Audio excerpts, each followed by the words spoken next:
If you like the story, you can support the author on Patreon. Link is in the description. Chapter 1. Amamiya-san, turn yourself in. The words hit me like a blast of frigid air, chilling me to the bone. I looked up to see a girl in fancy white pajamas, her jet black hair flowing down to her waist. Her skin was pale as moonlight, her features delicate and flawless. Wait a second, isn't that Shinomiya Kagaya from my class? We'd just started the new semester, and by some twist of fate, we'd ended up in the same homeroom. But we'd never actually spoken before. Just two random classmates, nothing more. I, Amamiya Natsuki, took a deep breath and glanced down at my hands. In one, I held a black collar. In the other, a white leash. My brain struggled to make sense of the situation. Wasn't I about to take my dog for a walk? I could have sworn I'd just bent down to tie my shoe, and when I looked up, bam! My Akita had turned into a life-sized ice sculpture of a girl in pajamas? Is this some kind of weird payback from the dog gods? I mean, I've been pretty diligent about those daily walks. But since when does thanks for the exercise translate to please turn yourself into the authorities? I raised my head, taking in my surroundings. The familiar street had vanished, replaced by, well, I'm not sure you could even call it a room. What kind of maniac builds a space the size of a soccer field with no doors or windows? It was just Shinomiya and me in this vast, empty box. No furniture, no other people, not even a light source, yet somehow, I could see everything clear as day. The sheer impossibility of it all made me wonder if I was dreaming. Turn yourself in. Her voice was as cold and crisp as the tinkling of ice. Shinomiya hugged herself, her face a mask of indifference. Sorry, but I'll have to pass on that, I replied, almost on reflex. Real smooth, Natsuki. Your first actual conversation with a classmate, and it starts with her demanding you surrender to the cops. Something's definitely off here. Shinomiya's gaze was as flat and lifeless as a frozen pond. I don't know how you managed to kidnap me and bring me here, but my security team will track you down soon. Turning yourself in is your only way out now. Geez, what's with that look? Like she's already picturing my body being fished out of Tokyo Bay. Shinomiya-san, I said, trying to keep my voice steady, I think there's been a huge misunderstanding. She didn't say a word, but her eyes flicked down to the collar and leash in my hands. I was literally about to take my dog for a walk, I explained, fighting to stay calm. Hence the, dog walking equipment. As I finished speaking, Shinomiya's eyes widened ever so slightly. The temperature in the room seemed to plummet even further, an arctic wind whipping around us. Hold on, I said quickly, my heart racing. This really is just regular dog walking gear. I swear I didn't prepare it for, well, The temperature seemed to drop even further. I could practically see my breath freezing in the air. I raised my hands in surrender. Is it too late to turn myself in now? To my surprise, Shinomiya's icy mask cracked. Her eyes went wide, and her lips parted slightly, revealing perfect teeth. For a split second, that stunned expression made her look almost cute. There's something behind you. She suddenly gasped. I spun around, and my blood ran cold. Holy crap! That's one big snake. A monstrous serpent, easily 10 meters long, had materialized out of nowhere. Its body was perfectly segmented, like some kind of nightmarish toy. The weirdest part? Apart from its massive head, every section was identical in length and thickness. Before I could process what I was seeing, a strange voice echoed in my mind. From Shinomiya's reaction, I could tell she heard it too. Welcome to the weird game. Game mode, Snake Catcher's Tale. Victory conditions, 1. Successfully catch the snake, or 2. Survive for 30 minutes. Achieve either to exit the dungeon. Reward, glimpse the truth of reality. Failure penalty, random. The game begins now. Enjoy your stay. As soon as the voice faded, the previously motionless anaconda sprang to life. It surged towards us without hesitation. I glanced at Shinomiya. Her face had gone ghostly pale, and she seemed frozen in shock. What are you waiting for? I yelled. Run! That snapped her out of it. Even the infamous Ice Queen Kagaya couldn't keep her cool in the face of a giant snake monster. Thankfully, the beast didn't chase us relentlessly. It turned away, swallowing a floating orb of light before slithering off at a leisurely pace. I noticed more of those light orbs scattered around the room, each about the size of a soccer ball. There was one in the corner where we'd pressed ourselves against the wall. I reached out cautiously to touch it, but my fingers passed right through as if it were made of air. We caught our breath, backs against the wall. I turned to Shinomiya. "Did you hear that weird voice too?" I asked. She nodded, her chest still heaving. It was clear she was terrified of snakes. The Ice Queen was definitely melting. "They said welcome to the game," she managed, trying to keep her voice steady. "Looks like we're both players, then," I said, thinking out loud. "Snake catcher's tail. I'm guessing we have to catch that monster somehow." In this sealed-off space, there were only 3 things: Shinomiya, me, and one very obvious target. The problem? That snake was enormous. Sure, you might be able to grab a garden snake with your bare hands. But an anaconda? That's like an old man eating arsenic because he thinks his life is too long. That giant snake just appeared out of thin air. Shinomiya murmured, her voice shaky. Shinomiya took a deep breath, her voice still shaky. "I guess even the infamous Ice Queen has her limits when faced with a giant snake from who knows where." "I was just about to walk my dog in the park," I said, frowning. Bent down to tie my shoelace, and boom, I'm here. With, let's call it an anaconda. We've stumbled into some seriously weird sci-fi territory here. There was something off about that snake. It didn't look like any earthly creature. Anaconda was just the closest thing my brain could come up with.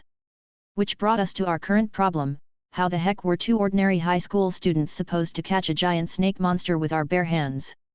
I mentally went through our available tools: a collar, a leash, and one very scared girl pretending to be made of ice. The conclusion was pretty obvious. We were screwed. Looks like our only shot at winning was to survive for 30 minutes. I was about ready to curl up in a ball and wait for death when suddenly, my vision blurred. A line of text appeared above the snake's head. "I have a dream." I blinked in surprise. Was this some kind of game hint? As I focused, more text appeared. Name: Greedy Snake. Level: LV2. Status: Happy, Evolving. Note: a snake that doesn't want to break the dimensional wall is not a good snake. It's a greedy snake. I blurted out, the pieces suddenly clicking into place. No wonder its body was so weirdly uniform. It wasn't a real creature at all. "What did you just say, Amamiya-san?" Shinomiya's icy voice cut through my thoughts. "I said it's a greedy snake," I replied, turning to look at her. She seemed calm, but something felt off. "Can't you see the words floating above it?" Shinomiya stared at the snake, her brow furrowing slightly. "Didn't you see? Amamiya-san is so scared he's talking nonsense." I was absolutely certain I wasn't. And now, to my shock, text had appeared above Shinomiya's head too. "So scary, so scary, so scary, underscore. I hate snakes the most. They're so big, I'll be swallowed in one gulp. Status: Trembling. Well, damn. I'd been played. Turns out, the prettier the girl, the better she is at lying. Here I was, secretly impressed by her composure in the face of danger. But it was all an act. She was shaking like a leaf inside. More text appeared in my vision. Note: this player's morale is low. Her execution, reaction speed, and courage are all reduced. You can help her recover by boosting her morale. Recommendation: Shinomiya-san, can you try to be a bit more optimistic? I shook my head, swallowing the urge to call her out. "Never mind," I said instead. "That snake, it's not real. It's like something out of a video game. Look closely, no real snake moves in a perfectly straight line like that. Its body doesn't even twist." Chapter 2. "You're right," Shinomiya nodded, her voice steadier now. "Snakes usually move in an S shape because of how they're built. This thing's definitely not moving like a real snake should." She paused, then asked, "What's snake?" I looked at her, surprised. "You've never played it?" "No," she replied simply. I couldn't help but think, what, did you time travel here from the Stone Age? Shinomiya must have caught my look, because she added coldly, "Games are just a cheap way for ordinary people to waste energy. The Shinomiya family doesn't need such distractions. Hey now, games are the 9th art form. Don't knock 'em if you haven't tried 'em," I protested, then took a deep breath. Snake is this old electronic game from last century. Super simple, you control a snake, eat food, and grow bigger. I glanced at our reptilian problem. Speaking of which, our friend here is definitely getting larger. If we just hide for half an hour, it'll probably fill the entire room. Shinomiya's face remained impassive. Do you have a plan? Actually, yeah, I nodded. In the game, if the snake touches its own body, it dies. Game over. So if we want to win, we need to make the snake's head touch its body somehow. Shinomiya caught on quick. The snake seems to be chasing food. So, we use bait to lure it. Exactly, I agreed. It's our only shot. As we spoke, the greedy snake slithered towards us. It was definitely bigger now, way larger than any real anaconda. Run! I shouted. Head for that corner. I figured those glowing orbs were the snake's food. If we wanted our bait plan to work, we needed an empty area so the snake would focus on us. As it grew, the snake was getting faster too. We couldn't shake it off as easily anymore. We sprinted to an empty corner where the nearby orbs had been eaten. Suddenly, I heard Shinomiya let out a small cry of distress. Right, she was in pajamas and slippers, not exactly running gear. Her foot slipped, and she started to fall. I saw the color drain from her face as she glanced back at the massive snake, now nearly as tall as a person. So much for the Ice Queen act. Acting on instinct, I shoved Shinomiya to the side and jumped back. The snake passed right between us. But we weren't in the clear. With no glowing orbs nearby, the snake wasn't about to let us go. It made a sharp 90-degree turn and came straight for me. Hey, what gives? I thought. Wouldn't a pretty girl be tastier? Just as I was about to bolt, I noticed the snake's body had curled into a half circle. An idea struck me. I took a deep breath and stopped abruptly, tossing the leash in my hand across the snake's body to Kagaya. Grab the rope, I called out. You'll need to pull me over in a second. Okay. Kagaya caught on quick. She bit her lip, crouched down, and gripped the leash tightly. We waited, hearts pounding. In just a few seconds, the snake circled back around, zeroing in on me. Now! Pull me over! I shouted. I felt a tug on the leash, but it wasn't quite strong enough. Thinking fast, I blurted out the motivational phrase I'd seen earlier, Shinomiya-san, can you be a little more promising? Didn't you eat breakfast or something? She snapped back. The force on the leash suddenly increased dramatically. Using the snake's momentum, I vaulted over its body, flipping to the other side. Thanks, I gasped, catching my breath. Looks like that motivational stuff really works. It gave Ice Queen Kagaya an instant power boost. Wham! The snake, unable to turn in time, slammed right into its own body. In an instant, it turned to stone. Game completed. A cold voice echoed in our minds. My vision blurred, and suddenly I was back on the street outside my house. My Akita dog sat obediently in front of me. We're back, I muttered, rubbing my eyes. For a moment, I couldn't tell what was real and what wasn't. Then, text appeared in my field of vision. Reward obtained, the truth of the world. 10 game coins acquired. Game store now open. There's a store. I perked up, curious to check it out. But before I could, my dog started barking. Woof! Woof! The Akita, which had been sitting quietly until now, suddenly started barking at something ahead of us. I followed my dog's gaze to see a tired-looking office worker trudging by, briefcase in hand. But that's not what made my blood run cold. Wrapped around the man was a twisted black fog that made my skin crawl. As I stared, horrified, I could make out more details. The fog vaguely resembled a woman's form, but wrong. Its body was misty, indistinct. Blood oozed from empty eye sockets, and long, vicious claws scraped the ground. What the hell is that? I whispered, feeling sick to my stomach. The giant snake was scary, sure, but this was on a whole other level. I could feel my grip on reality slipping. As I gawked, text appeared above the twisted monster. Low-level ghost. State, chaos, distortion. Warning, do not let it know you can see it. It's happening again, I muttered, rubbing my eye. In that weird game, Shinomiya couldn't see the text. Is this something only I can see? One thing was for sure, I'd never seen anything like this vengeful spirit before. So this is what they meant by seeing the truth of the world. I realized with growing dread. Ghosts were real, but invisible to most people. By completing that game, I'd unlocked the ability to see them. Some reward. This felt more like a curse. Suddenly, the spirit seemed to notice my stare. It detached itself from the office worker and began lurching towards me, its body twisting unnaturally. Oh God, I thought, cold sweat beating on my forehead. Every instinct screamed at me to run. But no. I couldn't. That warning was clear. If it realized I could see it, something terrible would happen. Woof. Woof. My loyal Akita bolted, tail between its legs. So much for man's best friend. The female ghost was right in front of me now. I fought to keep my expression neutral, to not react. Can you see me? Its voice was hollow, distorted, a sound that set every nerve on edge. I held my breath, praying I could fool it. I clenched every muscle in my face, desperately trying to keep my expression blank. Ignoring the twisted ghost right in front of me, I quickly crouched down to fiddle with my shoelaces. Damn, came undone again, I muttered, hoping I sounded casual. The ghost bent down, tilting its head to peer at me.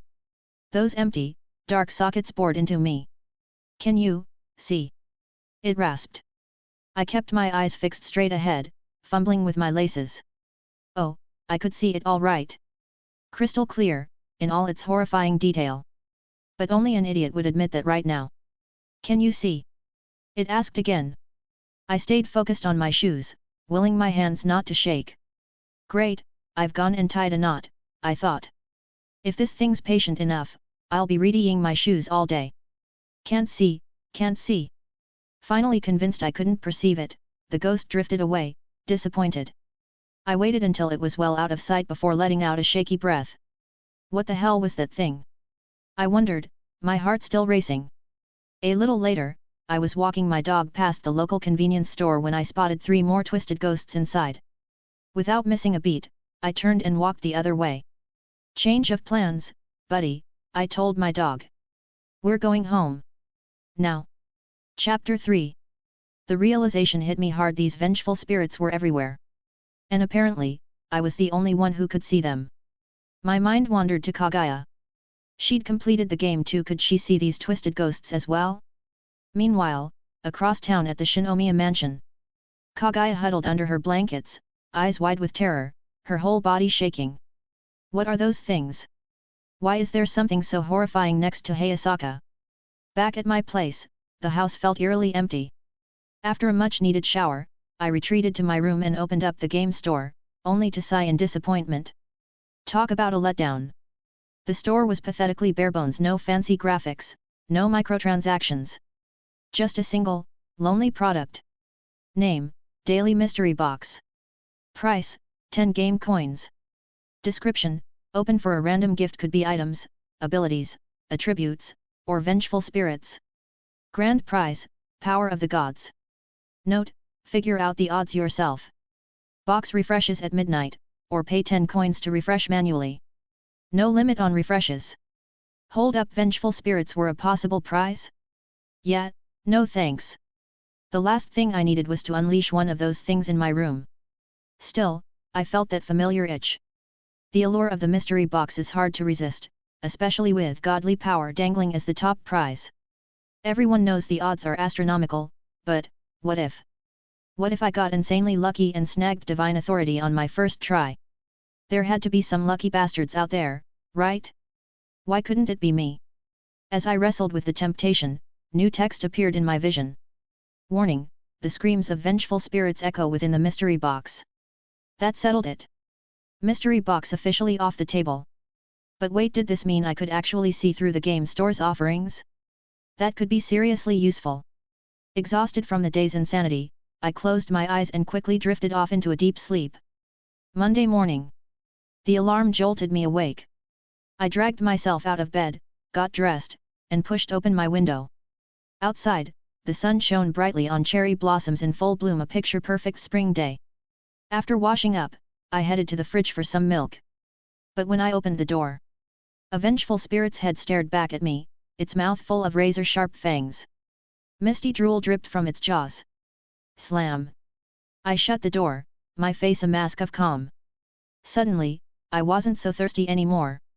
Taking a deep breath, I opened the game store and checked out the mystery box. Should be refreshed by now. Let's see what we've got. After a moment, text appeared above the box. Hint, contains power that makes evil spirits tremble. My eyes lit up. Without hesitation, I spent my points to redeem it. I felt a slight weight in my hand as the box materialized. When I opened it, a soft chime rang out. You've opened the daily lucky box. Obtained, basic aura, evil spirit repellent. Description, passive ability, no energy cost. Evil spirits retreat within a 5-meter radius. Bit weak, but I'll take it, I muttered. I turned back to the fridge. Alright, you refrigerator hiding creep. Your time's up. After a ghost-free breakfast, I grabbed my bag and headed out. As I left the house, I spotted my neighbor emerging from next door. She had long, straight black hair and slight dark circles under her eyes. She covered her mouth, yawning. Morning, Maiko, I called out. Morning, she replied sleepily. Yatsuya Maiko, the eldest daughter next door. Quiet, studious type. My family moved here 3 years back. Maiko and I ended up at the same middle school, so you could say we're childhood friends, sort of. Those dark circles are getting worse, I noted. What you been up to? Nothing much, Maiko said, biting her lip. Just, watched a scary movie. Didn't sleep great. Brave of you to watch horror flicks alone. She didn't respond to that. We chatted as we walked to school together, the spring morning bright around us. As we approached a crosswalk, something caught my eye. Across the street, a well-dressed woman stood out from the crowd. She was beautiful, turning heads left and right. But my gaze was fixed on something else. The massive, bloated ghost baby sprawled across her back. Its long tongue lolled out, occasionally swiping at oblivious passers-by. I glanced at Maiko and froze. Her face had gone pale, eyes fixed on her feet. Her fingers were clenched so tightly on her sleeves that her knuckles had turned white. You okay? I asked softly. What's wrong? I'm fine, she mumbled, shaking her head slightly. The light turned green, and people started to cross. The beautiful woman moved forward, the ghost baby on her back wriggling with glee. I took a deep breath and was about to step off the curb when Maiko suddenly grabbed my sleeve. Wait, she said, looking up at me with misty eyes. I just remembered. I need to buy something. Come with me to the convenience store. What do you need? Don't ask questions, just come on. She grabbed my wrist and pulled me away from the crosswalk. Once the woman and her ghostly passenger were out of sight, Maiko visibly relaxed. But her relief was short-lived. At the convenience store entrance, a twisted ghost in a store uniform was bent over, bowing to customers. Even in death, it was still diligently working, truly the spirit of Japan. Maiko froze again. Never mind, she said quickly. I just remembered I have spare pencils in my bag. Let's go to school. I stared at the ghost, a suspicion forming. Could Maiko see them too? Was she another player in this weird game? I leaned in close to her ear, deciding to ask outright. What are you doing? Maiko stammered, blushing slightly as she leaned away. Weird game. I whispered, making sure no one else could hear. Maiko looked confused. Hey? What game? What are you talking about? Nothing, I said, straightening up with a sigh of relief. Let's keep going. So I was overthinking it. Maiko wasn't a player, which was probably for the best. At least she wasn't at risk of whatever punishment came with losing the game. But if she wasn't a player, how could she see the ghosts? Before I could ask, a cheerful voice called out from down the street. Hey, you two. A girl with short blonde hair and a curvy figure jogged towards us, waving. Oh, good morning, Amamiya-san, she said, flashing me a smile so bright it seemed to make the sunlight a little warmer. Morning, Lily, I replied politely. Lily Kawahana. Our bubbly classmate, in a stark contrast to Maiko's quieter demeanor. Chapter 4. Lily had become fast friends with Maiko this semester, and now we often ran into her on the way to school. Geez, Maiko, those dark circles are getting worse. Lily exclaimed, her attention zeroing in on her friend. Staying up late is a girl's worst enemy, you know. I know, I know. Maiko yawned again. You're this sleepy right after waking up? Did you not sleep at all last night? Lily's eyes went wide. Maiko trotted out her excuse again. I watched a horror movie with my brother last night and couldn't sleep well. That's all. Ah, I get it. Even when you know it's all fake, those movies can still keep you up all night. If only you knew, I thought. The ghosts are all too real. And what good is hiding under the covers when you find a severed head under there? I couldn't tell anyone about the vengeful spirits. No one else could see them, and I had no way to prove they existed. They'd think I was either going through a Shinomiya phase or having a mental breakdown. Another day of silent despair. Oh! Lily suddenly slapped her forehead. I just remembered, I ran out of pencils last night. Should we stop by the convenience store? Maiko's eyes went wide. I can lend you one. The store's right there, why borrow? Lily linked arms with Maiko, pulling her towards the shop. Come on, we can grab some snacks too. She glanced back at me. Amamiya-san, you go on ahead to school. Some friend, I thought, watching Maiko's tearful face as her oblivious friend dragged her towards certain ghostly terror. At the store entrance, the employee ghost bowed to Maiko. Welcome, to you. I hesitated for a moment, then activated my ghost-repelling aura and stepped closer to Maiko. I couldn't just leave my childhood friend to face this alone. As soon as I was within 5 meters, the ghost employee recoiled as if burned. Its form turned misty and quickly dissipated. Hey! Maiko's eyes went wide. How did it vanish? Looks like it was dispersed. I said, coming up behind her and giving a slight nod. Natsuki. Come on, let's shop. Lily interrupted, pulling the confused Maiko into the store. I turned and headed to school, leaving them to their ghost-free shopping trip. Soon enough, I arrived at Shuchin Academy. If you know I won't go into the details about this place. I headed to my shoe locker in the corner of the first floor, ready to change into my indoor shoes. That's when I spotted her, a girl with waist-length black hair, radiating an icy aura. It was my teammate from last night's bizarre game, Kaguya Shinomiya. We'd been classmates for 2 weeks now, but I'd never actually spoken to Kagaya.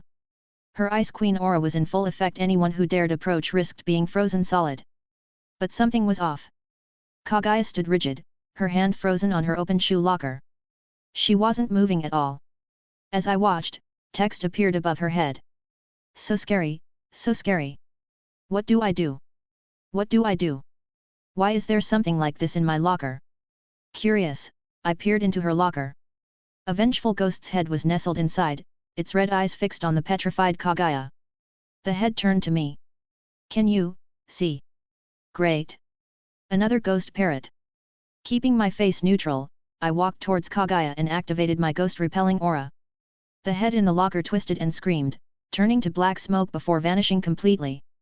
Amamiya-san, is that you? Kagaya breathed, her eyes locking onto me. I casually opened my own locker and grabbed my indoor shoes.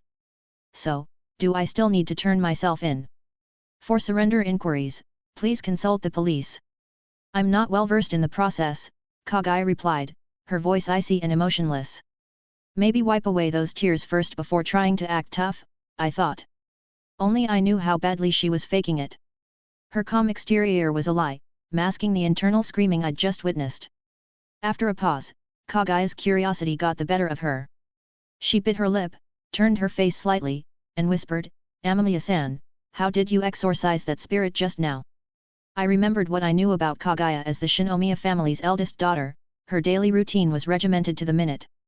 It hadn't changed in over a decade, from elementary school straight through to high school. Glass of milk at 9 p.m., read for 30 minutes, rest for 30 minutes, lights out at 10 p.m. sharp. She must have entered the game around 9 last night. Fresh from her shower, reading in her pajamas. She looked up to find herself in that strange space. No wonder her first thought was kidnapping, especially seeing me standing there with a rope. After the game, she suddenly saw vengeful spirits everywhere. No one else could see them. Her maid, Hayasaka, had even laughed it off as a poor attempt at a scary joke. Kagaya had tried everything: salt, prayers, crosses, Buddhist beads, even garlic. Nothing worked against these otherworldly spirits that seemed to embody pure despair. But now, her teammate from yesterday had casually banished one? Kagaya's mind raced. She had to learn this technique, even if it meant ambushing me with a sack. It's actually pretty simple, I said, oblivious to her schemes. I just opened a mystery box this morning. I explained about the evil spirit repellent aura, leaving out the fact that I could see the box's contents beforehand. No need to mention abilities that couldn't be stolen or transferred. I see, a mystery box. Kagaya frowned, her tone icy. Such uncertain gambles are unwise and foolish behavior. Right, I thought. At least mystery boxes give you something. Gambling just takes it all. Suddenly, a fist-sized black box materialized in Kagaya's hand. My eye twitched. Didn't you just say buying these was stupid? So much for the high and mighty rich girl act. Kagaya's ears turned pink, but she pressed on. She was top of the class in looks and brains, surely her luck would be just as good? If I could get the aura, so could she.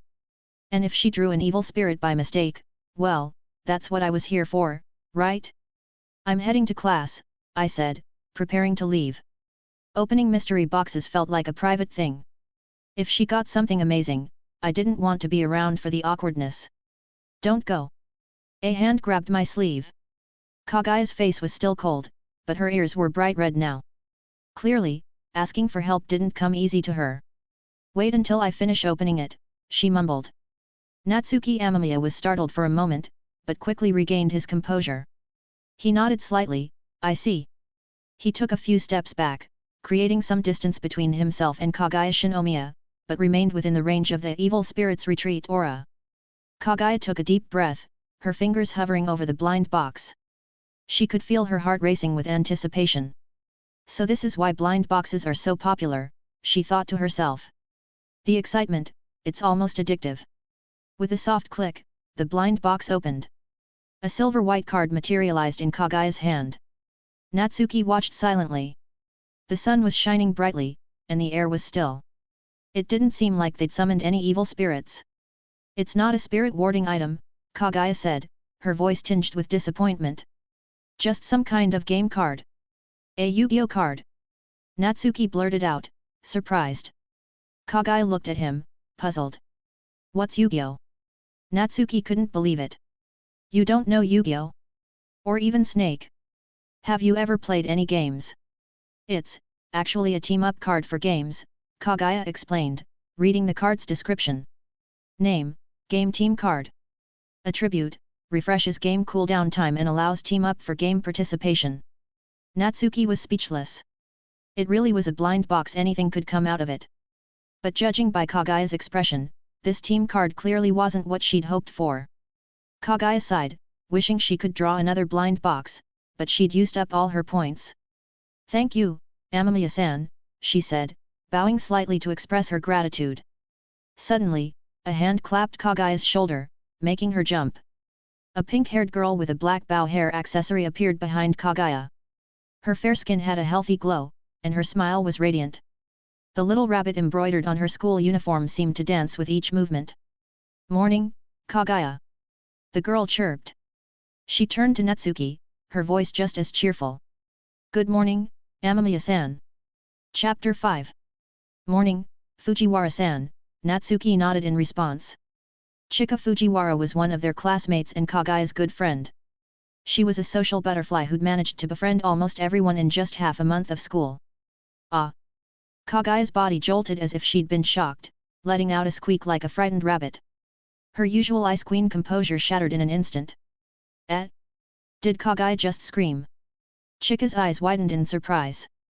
I did not. Kagaya denied flatly, her cheeks flushing with embarrassment. What a blunder, she thought to herself. On any other day, I'd have sensed someone approaching. Natsuki's gaze suddenly locked onto Kagaya's right hand. Hey! Chika exclaimed, the black bow on her head bouncing. Kagaya, the card in your hand is on fire. What? Kagaya looked down, startled to see the team card in her hand engulfed in silent blue flames. It burned away in the blink of an eye. The next moment, a low, eerie voice echoed in Natsuki's mind. Team formation successful. Selected scenario, 7 Wonders of Campus. Players, prepare yourselves. The game is about to begin. That's weird, Chika tilted her head, looking puzzled.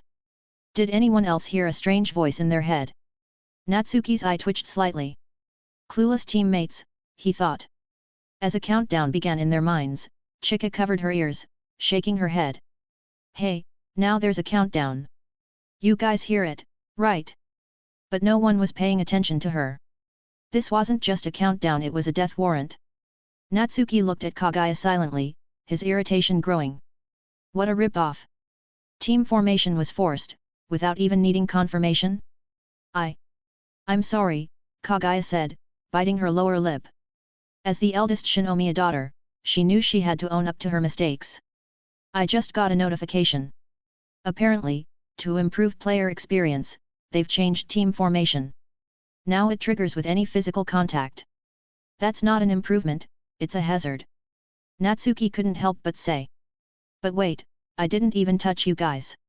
How did I get roped into this? He wondered if mere eye contact was enough now. This game was getting more absurd by the minute. Kagaya continued, her voice barely above a whisper, players within 3 meters are automatically considered teammates. Great, now you tell us, Natsuki thought, closing his eyes and sighing. Another clueless teammate to deal with. What are you two talking about? Chika looked between them, confusion written all over her face. I don't understand any of this. Don't worry, you'll find out soon enough, Natsuki muttered. Countdown, 3. 2. A wave of dizziness washed over Natsuki. When it cleared, he found himself standing on a dilapidated playground, surrounded by students in unfamiliar uniforms. No, not students, vengeful spirits. Their faces were deathly pale, empty black sockets where eyes should be. Bloodstains covered their bodies, and the ground was smeared with dried blood and frantic finger marks. One classmate turned to Natsuki, grinning to reveal razor-sharp fangs. A ghostly voice echoed in their minds. Location, Ghost School. Game, 7 Wonders of Campus. Objective, complete at least 3 challenges or survive until 4:44. Current challenge, 1, 2, 3 Wooden Man. Press the button behind the tumbler within the time limit. Failure results in elimination. The game begins now. Enjoy your stay. As the eerie announcement faded, Natsuki felt control return to his body. What the hell is this? Chika's voice rang out, panic-stricken. Her shout drew the attention of every player and ghost in the vicinity. SHH. Kagaya quickly clamped a hand over her friend's mouth. She leaned in close, whispering, I'm so sorry, Chika. This is all my fault.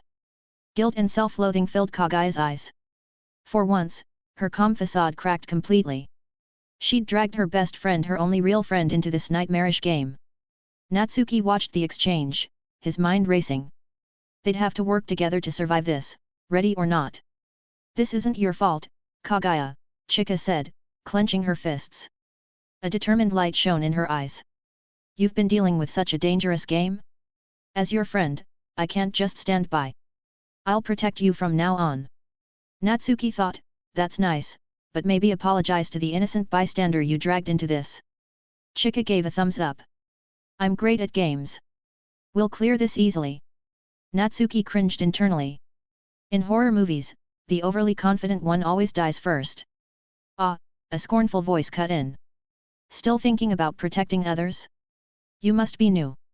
They turned to see other players on the playground. Unlike Chika, they didn't seem shocked, just grim-faced. How'd you know? Chika asked brightly. It is my first time. Any tips? Impossible, the woman gasped. Novices shouldn't start with something this difficult. Kagaya lowered her head, shame evident on her face. Game start. As the cold voice rang out, the giant tumbler at the playground's exit slowly turned its back to them. Natsuki felt the invisible restraints vanish. Eerie, otherworldly music began to play. Players and ghost students alike started moving cautiously, never knowing when the tumbler might turn. Most of the vengeful spirits moved stiffly, fear etched on their faces. About 200 meters, Natsuki estimated. The tumbler's 3 meters tall, button under its head. Suddenly, words appeared on the tumbler. La la la, I'm a happy tumbler. My sight can't penetrate objects. I'm turning now. 3, 2. Natsuki froze. As the countdown ended, the tumbler whipped around with impossible speed. One ghost student, a fraction too slow, was caught. A black shadow flashed, and its head exploded into dark mist. It collapsed with a dull thud. The playground fell deathly silent. Even the hardened players looked pale. After a moment, the tumbler slowly turned away, and the strange song resumed. That's terrifying, Chika whispered, clutching her chest. I thought failing just meant leaving the game. You thought this was just pretend? Natsuki thought incredulously. He kept his eyes fixed on the tumbler, waiting. 10 seconds later, the same warning appeared. Natsuki's mind raced. They needed a strategy, and fast. Stop, Natsuki hissed, freezing in place a second before the tumbler turned. This time, an unlucky player twitched his arm at the wrong moment. He met the same fate as the ghost student earlier. After a few agonizing seconds, the tumbler turned away, and the grim game continued. A tall, blood-covered ghost student suddenly reached for Chika, as if seeking a final human connection before giving up. With lightning reflexes, Natsuki stepped forward and caught the ghost's wrist. Thank you, Amamiya-san, Chika stammered, her face pale. The ghost glared at Natsuki, bearing a mouthful of razor-sharp fangs. Countdown to turn. The warning flashed again. Natsuki dropped into a crouch behind the ghost student just before the tumbler spun around. 2 more players were eliminated. The playground fell eerily silent. Now's our chance, Natsuki muttered. He took a deep breath, clasped his hands together, and stared at the ghost's back. Secret ninja technique, 1,000 years of death. Card draw round. You drew, Sharingan Hero Kakashi. You used the ultimate technique, 1,000 years of death. Opponent defeated. It seemed that neither humans nor vengeful spirits were immune to this unique attack. The ghost student shuddered violently. A flash of dark lightning engulfed it, and its body crumbled to ash, slowly dissipating. Thank you so much, Amamiya-san, Chika breathed, relief evident in her voice. Though they couldn't move freely, speaking was still possible. Natsuki just nodded, his eyes never leaving the tumbler. They weren't out of danger yet. We need a plan, he thought. And fast. Chapter 6. The tumbler slowly turned away, and the eerie music resumed. The deadly game continued. Natsuki glanced at Kagaya, who appeared calm but had so scary floating above her head. He leaned in close, whispering. Shinomiya-san, a moment. Kagaya turned, her expression unreadable. To others, she was the perfect ice queen Kaguya-sama, but Natsuki saw through the facade. Listen carefully, he murmured, his breath tickling her ear. When I stop, you stop too. Don't get greedy or impulsive. He added, pass this on to Fujiwara-san. Kagaya stiffened, unused to such close contact with a boy. Years of training kept her face impassive as she replied coolly, understood. As Natsuki stepped back, he noticed the words above Kagaya's head had changed to too close, too close, too close. Her thoughts were far more expressive than her face. The game progressed, but halfway through, a female ghost targeted Natsuki.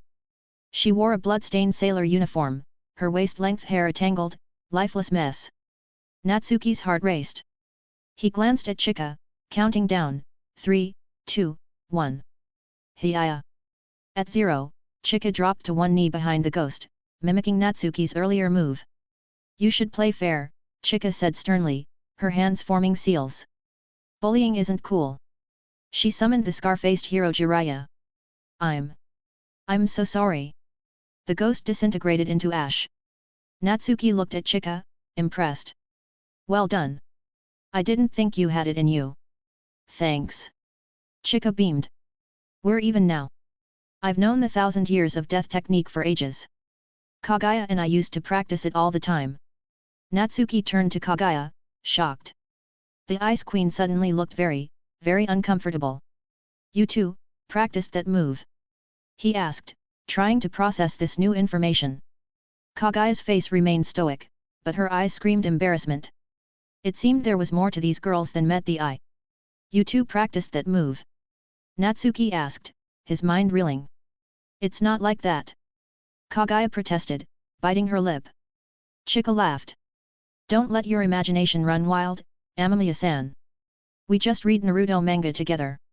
She turned to Kagaya, frowning. Hey, what's wrong? Natsuki looked over to see Kagaya's face contorted, her lips parted.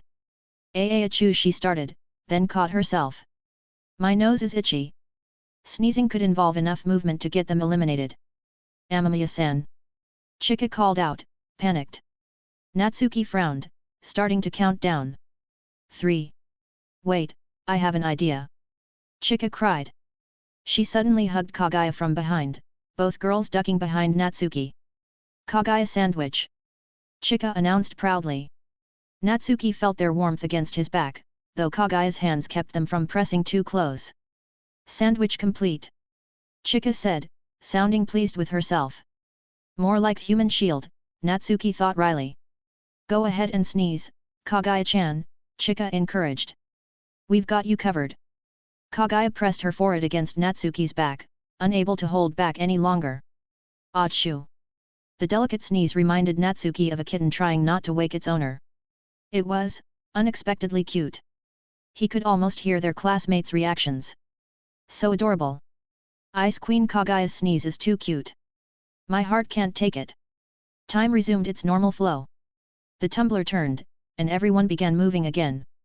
That was so cute, Kagaya, Chika gushed, her eyes sparkling. I want to hear it again. Natsuki shook his head, refocusing on the deadly game. They'd dodged elimination this time, but they couldn't let their guard down. He wondered what other surprises his unlikely teammates might have in store. Kagaya's face returned to its usual blank expression. There won't be a next time. Give up, she said coldly. Above her head, Natsuki saw the words, ah. I made such an embarrassing sound. I should just kill him to silence him. You're thinking of killing me after we just saved you. Natsuki thought, bewildered. Ah, come on. Chika pouted. Amamiya-san, don't you want to hear it again? Not at all, Natsuki said quickly. Boys should be honest about their desires, Chika chided. Playing coy won't make you popular. I choose life, thanks, Natsuki thought. They managed to clear the statue game without further incident, thanks to the mysterious prompts Natsuki could see. Chika sighed in relief, her chest heaving. Natsuki found his gaze drawn to the jumping rabbit on her uniform before he caught himself. It's not time to relax, Kagaya said, tucking a strand of hair behind her ear. Her face and voice remained icy calm. We still have 2 more challenges. We must stay vigilant. Above her head, Natsuki saw, so scary, so scary, so scary. Hey Asaka, help, help, help. He turned to see a grey mist covering the playground. Let's follow this path, he suggested. We might find something. Thank you so much for earlier, Amamiya-san, Chika said sincerely. I'll treat you to snacks when we get back. That's not necessary, Natsuki thought, uncomfortable. Chika leaned in close, curiosity shining in her eyes. How did you predict when the tumbler would turn? Her sweet scent washed over him. Natsuki stepped back. Too close, Fujiwara-san. Hey, sorry. Chika tapped her forehead playfully. What does hey mean? Natsuki asked, confused. Chika just repeated the gesture, smiling brightly. Natsuki sighed. I just observed the hidden rules carefully, he said evasively, not ready to explain his ability to see prompts. As they continued down the misty path, Natsuki wondered what other challenges awaited them and how long he could keep his strange power a secret from his eccentric teammates. Ah, the hidden rules, Natsuki said. The old players mentioned them before, but they're not discussed anymore. Chika blinked, looking confused. What are the hidden rules? How come I didn't notice them? Surprisingly, it was Kagaya who spoke up. The flags on the playground. While everyone was focused on the tumbler, the flags would turn around without any wind before the tumbler moved. Natsuki looked at Kagaya, impressed. Shinomiya-san is very observant.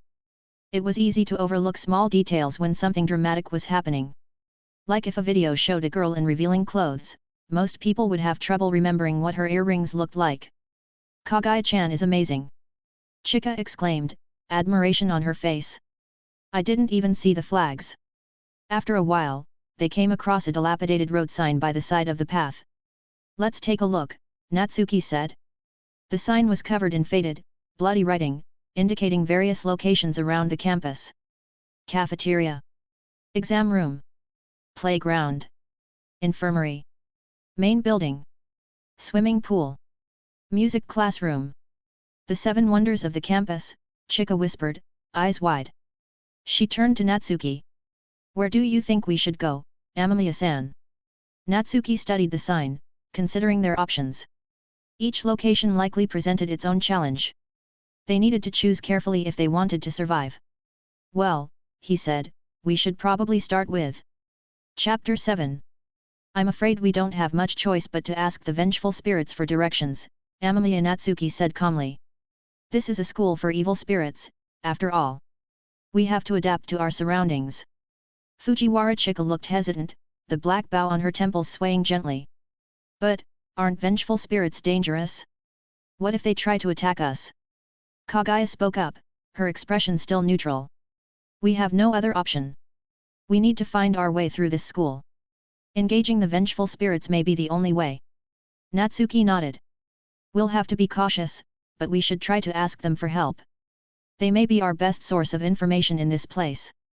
The 3 of them approached the nearest vengeful spirit, who stared at them with its lifeless eyes. Natsuki bowed politely. Excuse me, could you please tell us how to get to the principal's office? The vengeful spirit let out a hollow, eerie groan, but then gestured towards the back of the cafeteria. The students' faces were gaunt and pale, but they seemed willing to assist the living visitors. Chika let out a sigh of relief. I'm glad they're willing to help. This place really is quite unsettling, but we have to keep going. Kagaya simply nodded, her expression betraying no emotion.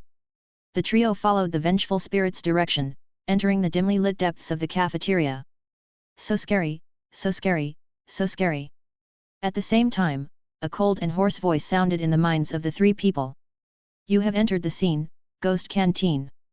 Game rules, good students must eat on time, please finish the last dinner and give a 5-star rating. Canteen dining rules, each meal should not be less than 200 grams. You can pass the level by eating. It feels much easier than being a wooden man. Fujiwara Chika's eyes lit up. Simple. A cold laugh sounded, I hope you won't cry later. Natsuki looked in the direction of the voice and found that it was a player wearing a hood. No one knew what he had been through. His face was pale and his forehead was covered with cold sweat. In front of him was a bowl of soup, and in it, there was actually mist condensed into a black skull that was floating up quietly.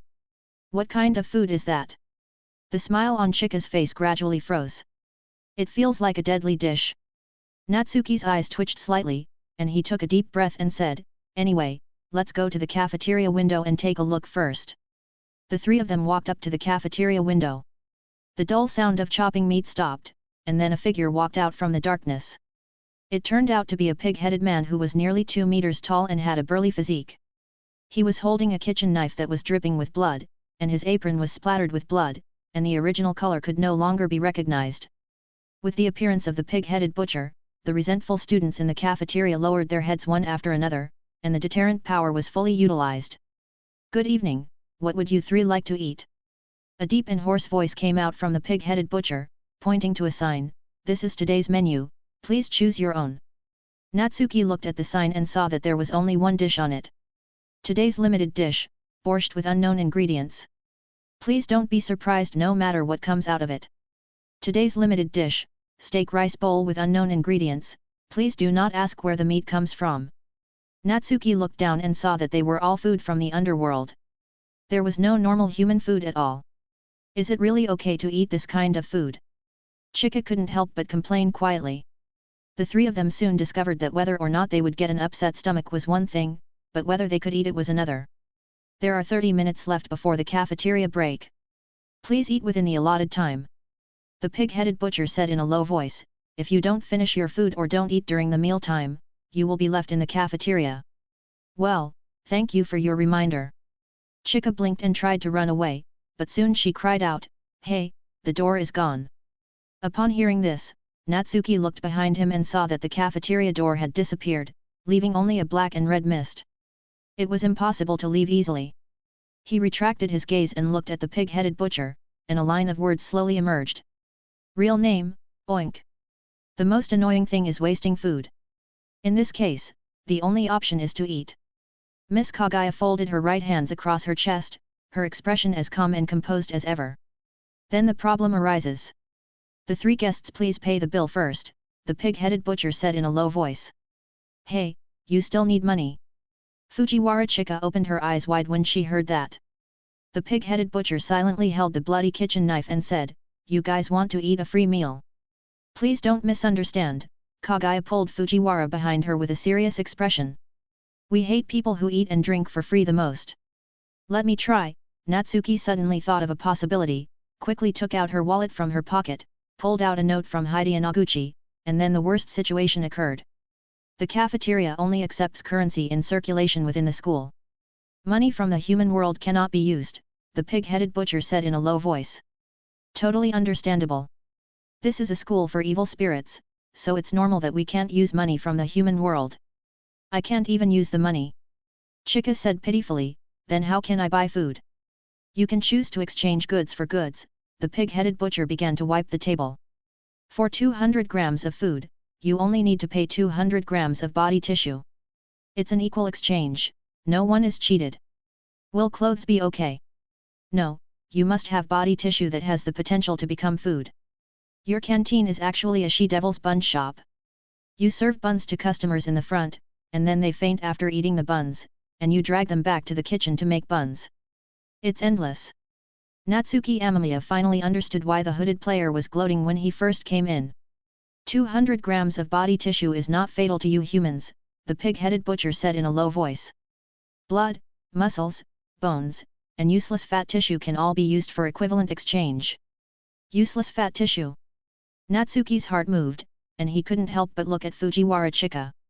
Kagaya also looked over with her lips pursed. The useless fat is right there, and it's more than enough to satisfy 3 people. What are you two looking at? Fujiwara Chika quickly covered her chest and couldn't help shouting, no breasts. There is no free lunch in the world, and there is nothing wrong with equal exchange. Sacrificing fat in exchange for heavy foods is simply good news for countless weight loss enthusiasts. Unfortunately, Chika didn't want to. 100% rejection. The pink-haired girl covered her chest tightly with her hands and couldn't help but complain, it's not useless fat. When you get married and have a baby, the baby will be hungry without fat, right? You are thinking too far ahead. Let's get through this hurdle first. Fujiwara-san, calm down.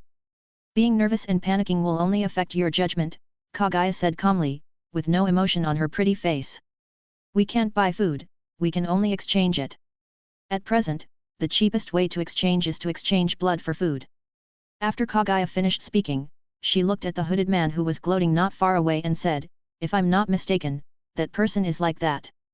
Chika blinked, looking hesitant, like voluntary blood donation. That's right. Then we can give it a try.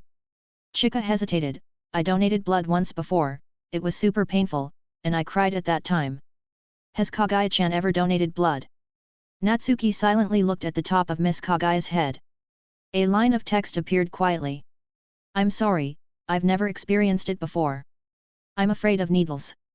I'm super scared when I see needles. I hate injections the most. He speaks super rationally, his expression is as cold as the ice and snow on the top of a mountain, but his emotions change so much. Is this the legendary saying of saying one thing but doing another but being upright? Wrong. It should be said that the character collapsed. Natsuki suddenly came up with a new idea. Chapter 8. It would be nice if pets were allowed. If we bring in a cow, we can pass the level smoothly in minutes.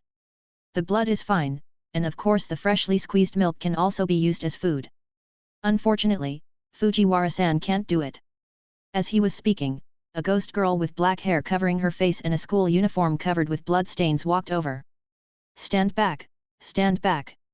Chika hurriedly grabbed the corner of Natsuki's clothes and pulled him aside. The vengeful girl's target was not Natsuki and the other two.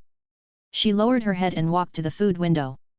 She stretched out her right hand, handed out a white bone coin, and took a plate of pork chop rice with unknown ingredients from the window. She turned around and left in silence, and sat down in a corner. The body of the vengeful girl seemed to be quite hard. She picked up the chopsticks with clumsy movements and picked up a piece of unknown meat steak. Before she could bring it to her mouth, it fell to the ground with a plop. As Natsuki stared, a line of words suddenly appeared above the ghost girl's head. Danger, danger, danger. Luckily the chef didn't see it, or else I would have been dragged to the kitchen to be used as an ingredient. Should she tie her hair up before eating? Chika couldn't help but complain in a low voice, I really want to help her tie her hair up. Natsuki saw this and suddenly had a bold idea. You can buy food using the currency circulating in the ghost school, and humans are fine. The player has no money. But these evil spirits in the cafeteria must be rich. In that case, why not just take the money from them? There's not much time left, Kagaya reminded in a calm tone, I don't have the energy to care about others now. Even if you say so, Kagaya. Chika's face was sad and pitiful, they only gave us a stone bowl. This is not a blood donation at all. They are asking us to bleed. I have an idea that I would like to test. Natsuki pondered and spoke, then walked towards the vengeful spirit girl. Chika was startled, what is Amamiya going to do? Natsuki waved his hand, you will know in a moment. Walking up to the ghost girl, Natsuki sat down beside her, stretched out his right hand, and said straight to the point. Please give me hush money. Hey! The vengeful spirit girl who was eating clumsily raised her head blankly and looked at Amamiya Natsuki in confusion. What is this human saying? Hush money? Who gave him the courage? You just dropped food on the ground and kicked it away instead of picking it up. Natsuki's expression was serious. How dare you waste food in the cafeteria? Hurry up and pay me hush money, or I'll call the chef over. The ghost girl lifted her hair with both hands, revealing a pair of dark eye sockets. Her face was pale and bloodless, and her voice was hoarse, foolish human, unless you know the chef's name, the chef will ignore you. I see, Amamiya Natsuki nodded, thank you for your advice.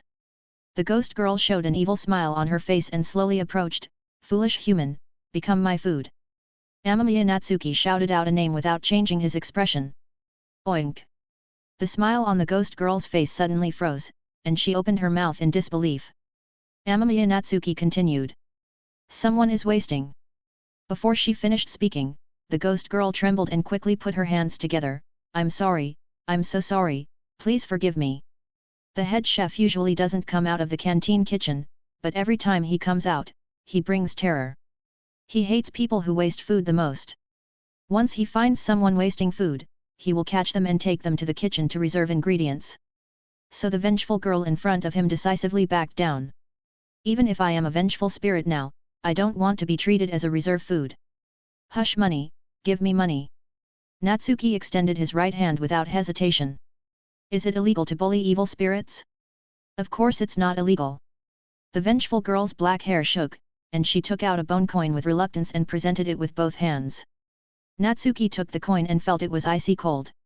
It was obviously made of bone, but it felt delicate and smooth, like jade. Is this your hush money? Natsuki held the coin in dissatisfaction. Just give me 1 cent, who are you looking down on? I'm sorry, the ghost girl felt even more wronged and almost cried, this is all the money I have. He only had money for his last meal, which made anyone sad and cry. After seeing the words there's really not a drop left appear above the head of the vengeful spirit girl, Natsuki put away the coins, stood up and left. That. Chika, who was eavesdropping nearby, covered her chest and whispered, it feels like a bad boy extorting pocket money from elementary school students. Such a big vengeful spirit can't be an elementary school student at all. Natsuki looked over expressionlessly, Fujiwara-san, it's time to donate fat. I'm sorry. I was wrong. Chika quickly apologized, saying that a man who knows how to act is a wise man. It's actually possible to do this. Shinomiya pursed her lips and thought quickly, the old player said before that each game scene has hidden rules for passing the level. The hidden rule of the cafeteria is to trade with the vengeful students. There was no deal from the beginning to the end. Chika couldn't help but complain, it was clearly only Amamiya who was bullying the vengeful spirits, and that girl even started crying. All villains. That vengeful classmate was too poor and could only borrow $1. Natsuki sighed. You just mentioned hush money. Chika couldn't help but complain in a low voice. Time is running out, don't waste it on trivial matters. Natsuki remained calm, we still need to continue borrowing money. It's better to borrow more. Kagaya crossed her left arm across her chest, supported her chin with her right hand, and analyzed calmly, since this school has currency, it should be able to be used in other places besides the cafeteria. It would be best if we could borrow from everyone in the cafeteria. Kagaya lowered her eyes and pursed her pink lips. The tone of the night reverberated in her voice, which seemed to be more frightening than the ghost. I've heard a saying that money makes the world go round. As long as you become someone who controls capital, you can control everything. Kagaya is so scary. Chika folded her arms across her chest. Natsuki nodded in agreement. How terrifying.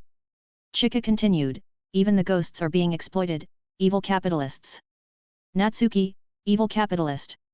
I was only thinking about borrowing money to get by, but you, on the other hand, have already planned to blackmail the entire cafeteria. You are indeed an evil capitalist. We will split up, Natsuki said quickly. Fujiwara-san and Shinomiya-san will go together, and I will act alone. It's not illegal to blackmail evil spirits, so there's no reason to refuse. Natsuki agrees with the saying that money makes the world go round. As long as he has enough money, he might be able to walk all over the campus of ghosts. Even if it doesn't work, you can use the coin scattering skill at the critical moment to create an opportunity to escape. All in all, the more the better. Kagaya-chan, do we really want to blackmail others? Chika asked in a low voice. It's hush money, Kagaya corrected. It's obviously the same idea, Chika complained quietly, we are going to become the campus villains.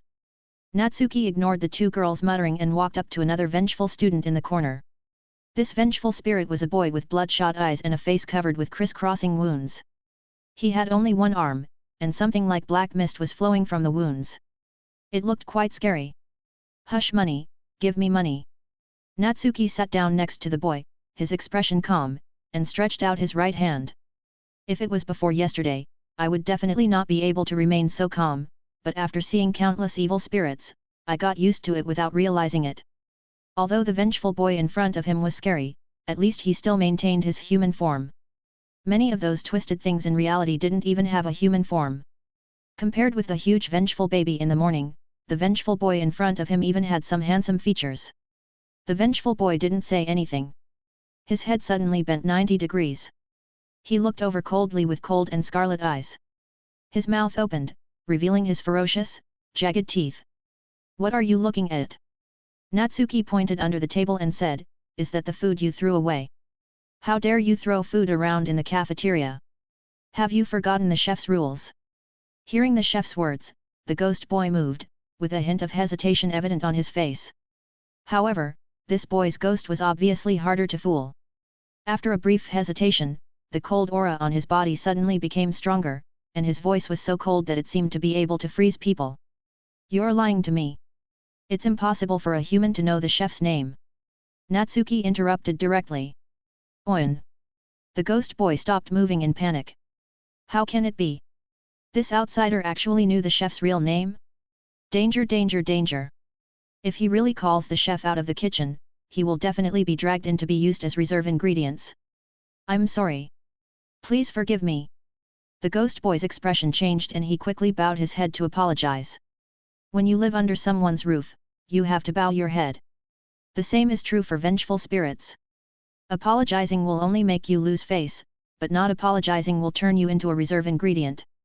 Hush money, give me money. Amamiya Natsuki stretched out his right hand. The ghost boy silently took out 3 bone coins from his pocket and handed them over. Chapter 9. He was quite generous, giving out 3 coins at once. Natsuki put away the coins, satisfied. The vengeful boy was shaking with rage, blood flowing from the corners of his eyes. You even want to blackmail evil spirits? You, a human, have no moral integrity at all. Natsuki glanced at the vengeful spirit girl nearby, who was lifting her hair and looking at him smugly. How dare you, a penniless guy, laugh at others? It seems not just humans, but even vengeful spirits, can find amusement in others' misfortunes. When other vengeful spirits are in trouble, they can be gleeful. Seeing Natsuki look her way, the vengeful girl quickly lowered her head and sat down. Natsuki didn't bother her further, moving on to find his next target. One trick is enough to make you successful. The fox borrowing the tiger's power works quite well. The pig-headed chef is always the boss. Natsuki collects hush money left and right, and no resentful student dares refuse. The other students in the cafeteria were shocked, whispering to each other. What's going on with those 3? Is he asking the vengeful spirit for money? Is he borrowing money? Idiot, the ghosts aren't kind people. How could they lend money to humans? They must have found some underhanded way to survive. One student tried to imitate Natsuki, but couldn't remember the pig-headed butcher's real name, and was torn to pieces by the angry spirits, his body dissipating into mist. Suddenly, Chika's desperate cries reached Natsuki's ears. He found her and Kagaya trapped by a female ghost. I didn't throw away the food secretly. I'm not afraid even if the chef shows up, the ghost said in a cold, creepy voice. You actually blackmailed me. I'm going to eat you. Natsuki calmly walked over and spilled the food on the table. You're wasting food now, he said. Chika's eyes widened. Hey, a ploy from the 36 stratagems. Now we have the evidence, Natsuki said, gesturing to the spilled food on the table. This is the food you wasted. You're accusing me wrongly. It was clearly you who spilled the food. The vengeful girl retorted. Please don't joke, Natsuki said seriously. We're just poor, weak, and helpless humans. How dare we lift your plate? Who do you think the chef will believe? Shameless! The dark-eyed spirit girl cried, shaking with anger and almost in tears. Human anger only lasts 3 seconds. If it doesn't erupt in that time, it won't go out of control. The same must be true for vengeful spirits, Natsuki mused. Though clearly enraged, the girl didn't go berserk, seeming more scared than anything. Let my friends go first, Natsuki said, prying open the girl's cold fingers and pulling Kagaya and Chika behind him. He then held out his hand. Hush money, give me the money. The girl clenched her fists, black energy emanating from her body like a volcano about to erupt. She trembled for a while, but finally swallowed her anger and paid the hush money. She seems about to cry, Chika whispered. Are we going a little too far? That's really too much, Natsuki said, rolling up his sleeves. You only gave me $1 as hush money. You look down on me. We can't just let that go.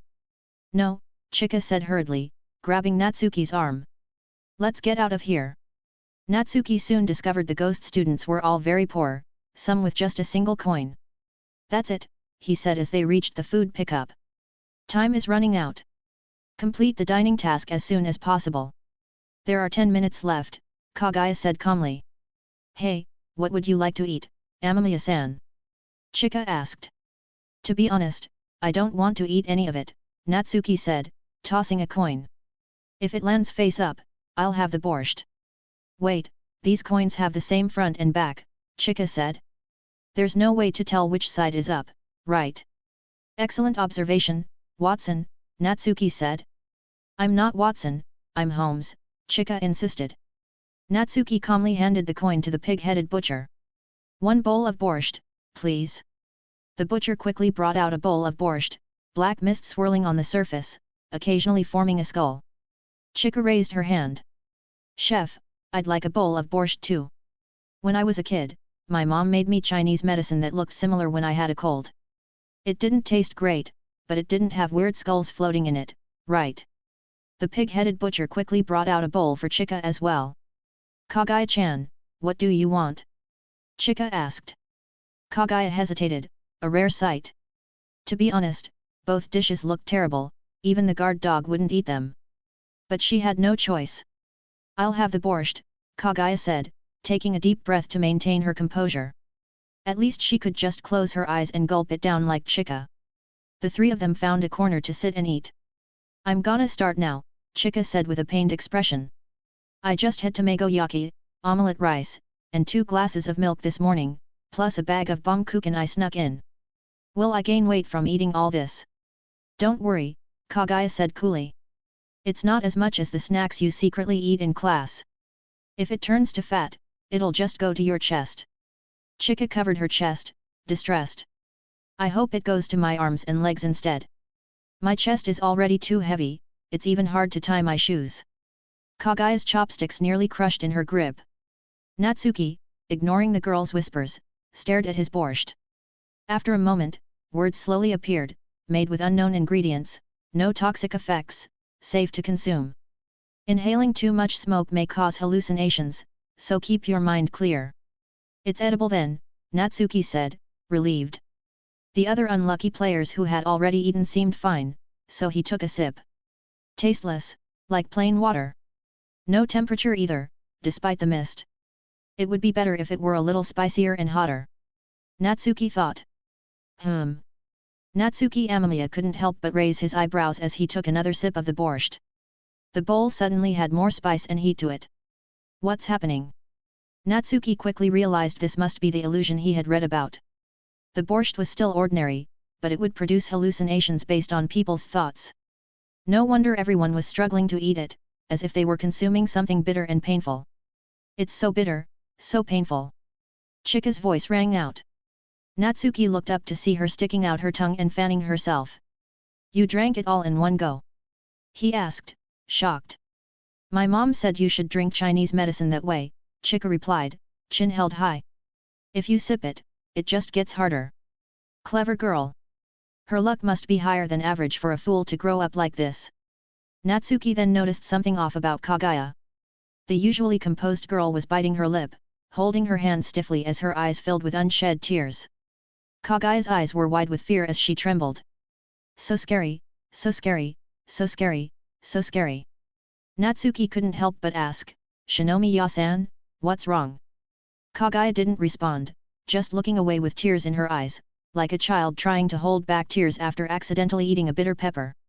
Hey, Kagaya-chan, are you okay? Chika asked with concern. Why are you crying? Borscht is super bitter, but it shouldn't be this bad, right? Kagaya's pale face was streaked with tears as she whispered, eyes, eyes. What's wrong with your eyes? Chika leaned in, her cute bunny emblazoned chest bouncing. Did a bug get in? Don't worry, I'll blow it out for you. Natsuki's mind raced. Could Kagaya actually be seeing something in the borscht, some kind of hallucination? But a brainless girl like Chika seemed unaffected. The meal time is almost over, the pig-headed butcher's gruff voice called out. Please leave the cafeteria. The other students quickly fled the cafeteria, as if escaping. Kagaya tried to stand up, but Chika pressed down on her shoulder.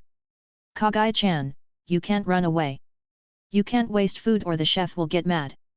Her expression was serious. It's just a hallucination, Natsuki quickly explained. There's nothing actually in the soup. You're just scaring yourself. Oh, I see. Chika realized.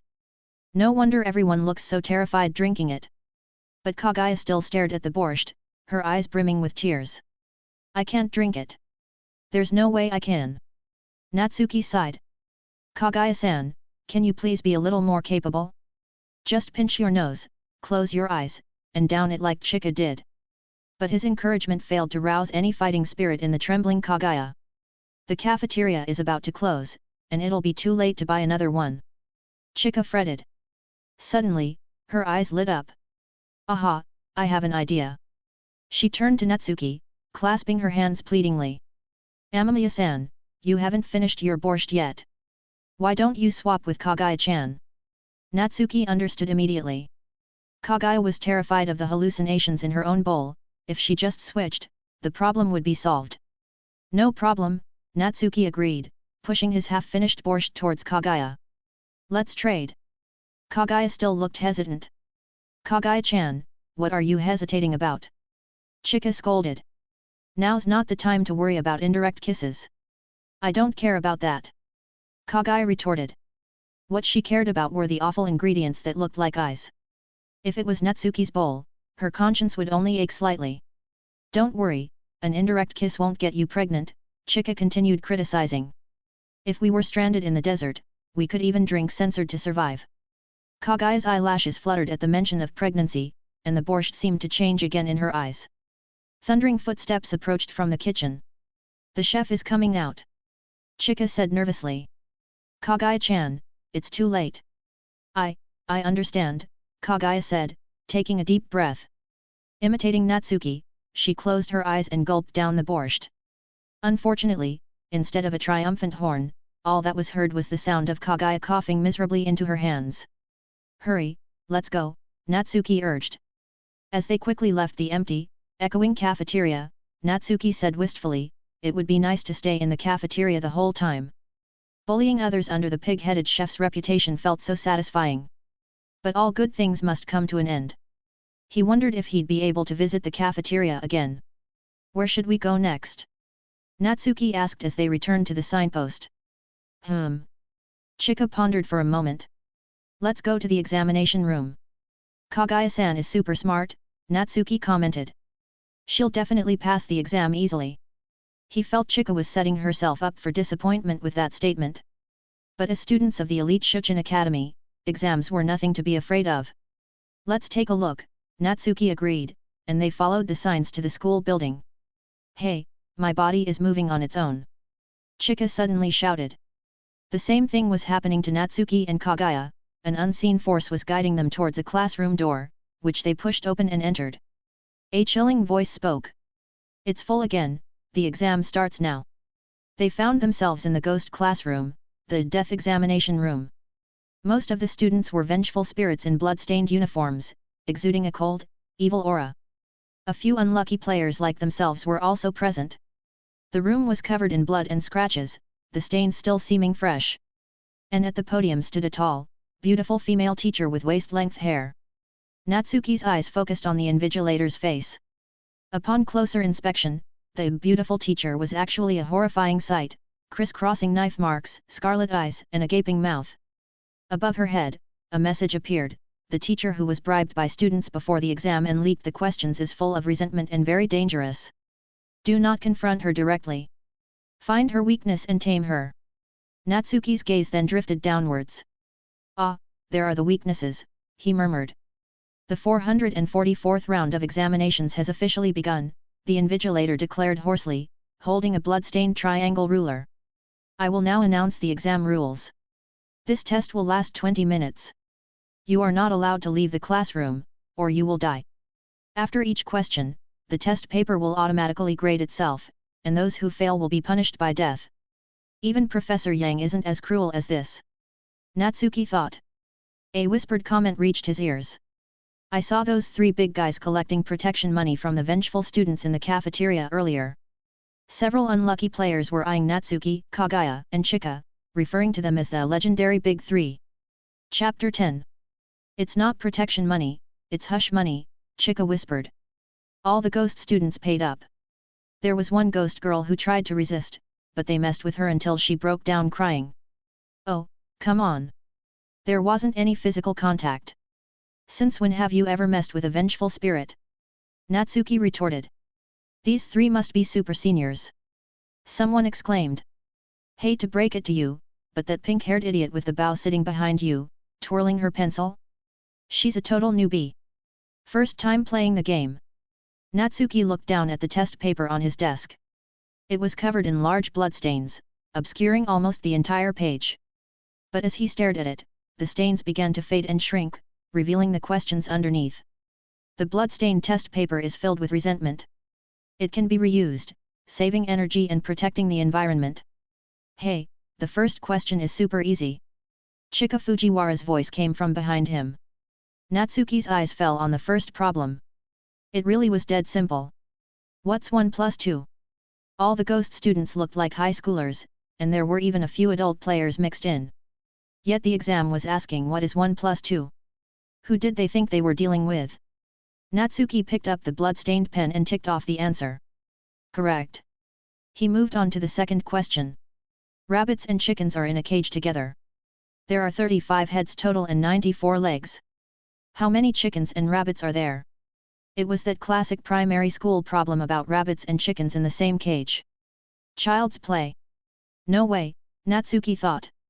There can't be anyone who'd get this wrong, right?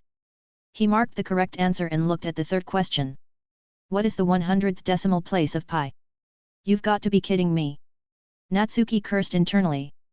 How on earth was a normal person supposed to know that? Suddenly, he felt a gentle poke on his thigh. Turning around, he saw Chika quietly scribbling the number 9 on her desk. Natsuki was stunned. Could she actually remember pi to 100 decimal places? Was she some kind of genius? It's Kagaya, Chika whispered, covering her mouth. I just peeked at her paper. Ah, that explained it. For an all-around perfect girl like Kagaya, knowing pi to the 100th place was probably no big deal. Kagaya, you eternal goddess, Natsuki thought, shaking his head as he turned to the fourth question.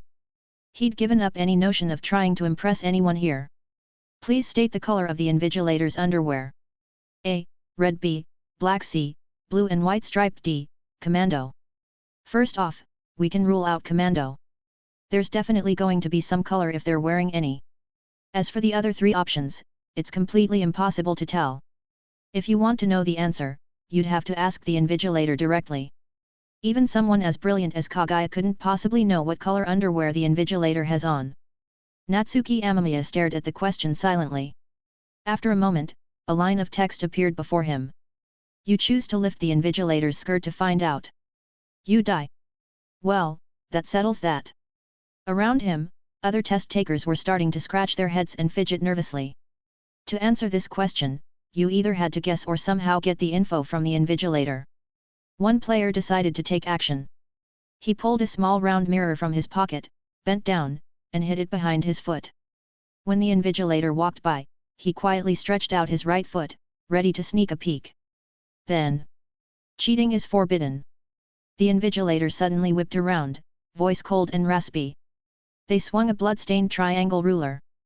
Blood splattered. All the players fell silent, quickly abandoning any notions of upskirt peeking. Natsuki looked silently at the next question. Since he couldn't answer the previous one, he'd have to skip it for now. What punishment will be given to those caught trying to escape the school by security guards? A. Hanging. B. Impalement. C. Wooden horse torture. D. Mutton punishment. Natsuki's face was blank. Apart from hanging, he'd never even heard of the other three punishments. He kept reading, but couldn't continue. You had to select an answer to move on to the next question. Natsuki sighed and looked helplessly at the invigilator. Compared to the non-existent security guard, the invigilator seemed like the better bet for passing this test. As he stared, a new line of text suddenly appeared. After persistent observation, you've successfully discerned the invigilator's weakness. There's no problem in the world that money can't solve. Natsuki's eyes lit up slightly as he quickly thought of a solution. A moment later, the blood-covered invigilator passed by Natsuki's desk. Clink! A coin used in the Ghost Academy fell onto the table. The invigilator stopped abruptly. Teacher, you dropped your money, Natsuki pointed out. The invigilator was silent for a moment, then reached out to pick up the coin. They silently pressed an option on Natsuki's test paper. D. Commando. Natsuki filled in the answer. The test instantly self-graded, correct answer. It's a trap. They're all traps. She clearly wasn't wearing anything, but the question asked about the color of her underwear. This was definitely a setup. Natsuki Amamiya stared seriously at the vengeful invigilator in front of him. His eyes fell on the perky figure wrapped in a tight skirt, and he mentally criticized her harshly. What's even more outrageous is that you, a female teacher, are going commando under your skirt at school. Isn't that a bit much? Have you ever considered the social fallout if you were discovered? Then again, as a vengeful ghost, I guess she's not too worried about social death anymore. Whatever. PSST, PSST. Chika's eyes were wide as she looked over, writing on the desk with her finger. Amamiya, don't keep staring at the female teacher's body. It's very rude. Why bother being polite with evil spirits? If their powers weren't completely suppressed, those unlucky players in this exam room would have teamed up to rip off the invigilator's skirt by now. Don't slander my innocence, Natsuki said expressionlessly. I'm just trying to figure out the answer. Chika blinked and suddenly covered her chest with her arms. Does Amamiya-san have the ability to see through people's clothes? Don't bother covering up. If I could really see through clothes, I'd be able to see every mole on your body. Kagaya, cover yourself quickly. Shinomiya doesn't need to do that at all. It's set in stone, nothing special there. The can't plain, no need to cover up. Natsuki secretly told Chika the correct answer to the test. His eyes fell back on the blood-stained paper, and a new question quietly emerged. How did Hayato Aoki, who was in the same exam room as you, die? Great. Another impossible question. Even if Kaguya Shinomiya was ranked first in the country, not just the school, she still couldn't answer this. Natsuki was starting to understand the rules of this death exam game. Quietly taking the test was a dead end. They had to do something. Everyone was trying their best to find a chance to peek under the invigilator's skirt, or to figure out which ghost in the room was Hayato Aoki so they could observe him and determine his cause of death. In short, they had to cheat in various ways. If caught cheating, the penalty was death. However, Natsuki had found a special trick to get around this. As an invigilator, it would be normal to know how your students died, right? A moment later, the invigilator circled back around to Natsuki's desk. Chapter 11. Teacher, you dropped your money again. Under everyone's watchful eyes, Natsuki calmly pointed at the coin on the desk. Whether human or ghost, once you've done something once, you're likely to want to do it again. This time, the invigilator didn't even hesitate. They silently picked up the coin from the test paper and pointed to the correct answer. Correct again. Natsuki was quite satisfied. Invigilator, you eternal goddess. This scene didn't go unnoticed by the other human players in the classroom, each with their own thoughts. What's that guy doing? I smell a deal going on. As expected of a big shot. Has he figured out some hidden rules? Click. A note suddenly landed on Natsuki's desk. Natsuki raised an eyebrow slightly and glanced at a boy sitting behind him to his right. This was clearly another player. When he saw Natsuki looking at him, he quickly clasped his hands together with a pleading look. Natsuki thought for a moment and opened the note. Boss, please help me out. Sorry, I'm not a big shot, just an ordinary player who's barely passed the newbie stage. I always feel uncomfortable giving away answers I've worked so hard to get. But as fellow human players, we can't just watch each other die. That's hard to live with. Click. Another small note was thrown over, followed by a black, cat ear accessory. Boss, I know the rules. This is the last prop I have. Natsuki hesitated, then reached out to touch the cat ears. A game panel suddenly appeared. Item, cat ear accessory. Origin, blind box lottery. Effect, while wearing, you're no longer seen as human. Spirits will see you as a cat. Note, 40% compatibility. Higher compatibility reduces chance of being seen through. Comment, become a cat girl for me. So it's a blind box item. After thinking it over, Natsuki quickly guessed the so-called rules. There's no such thing as a free lunch. If you want help, you either have to prove your worth or show enough sincerity. These cat ears were clearly the latter. The deal was trading a somewhat useless item for test answers. Natsuki thought for a couple seconds, then nodded slightly in agreement. Even without the prop, he would have helped in the end. This isn't a life or death exam. Ignoring cries for help and watching fellow humans die isn't something he could live with. Getting a blind box item now was just a nice bonus. Seeing Natsuki nod, the other player was overjoyed and looked over eagerly. Natsuki silently picked up his test paper. Thank you, boss. Trading a useless prop for help was a huge win. Apart from the human players, the real powerhouses in the classroom were the vengeful spirit students. A resentful student sitting behind Natsuki seemed to have the same idea of copying answers, but his approach was much more direct and brutal. He simply stretched out his bloody right hand and grabbed at Natsuki. Hey, that's going too far. Others are just copying, you're straight up stealing. A chilly aura swept over him, and Natsuki felt his body starting to freeze. He took a deep breath and shouted decisively. Teacher, someone's stealing my test paper. The invigilator on patrol suddenly whipped around. The ghost boy's body stiffened, his voice turning hoarse, they're all cheating. Before he could finish, the blood-stained triangle ruler came swinging down. The classroom quickly fell silent. You bribed the invigilator fair and square, but tried to manipulate them without paying up. You got what you deserved. A moment later. The exam is over. A gloomy, raspy voice came from the invigilator. The female teacher stood on the podium, eyes bloodshot. Students who passed can leave now. Those who failed, stay for the make-up exam. Under the cold glares of the vengeful students, Natsuki and the others who passed stood up and walked out.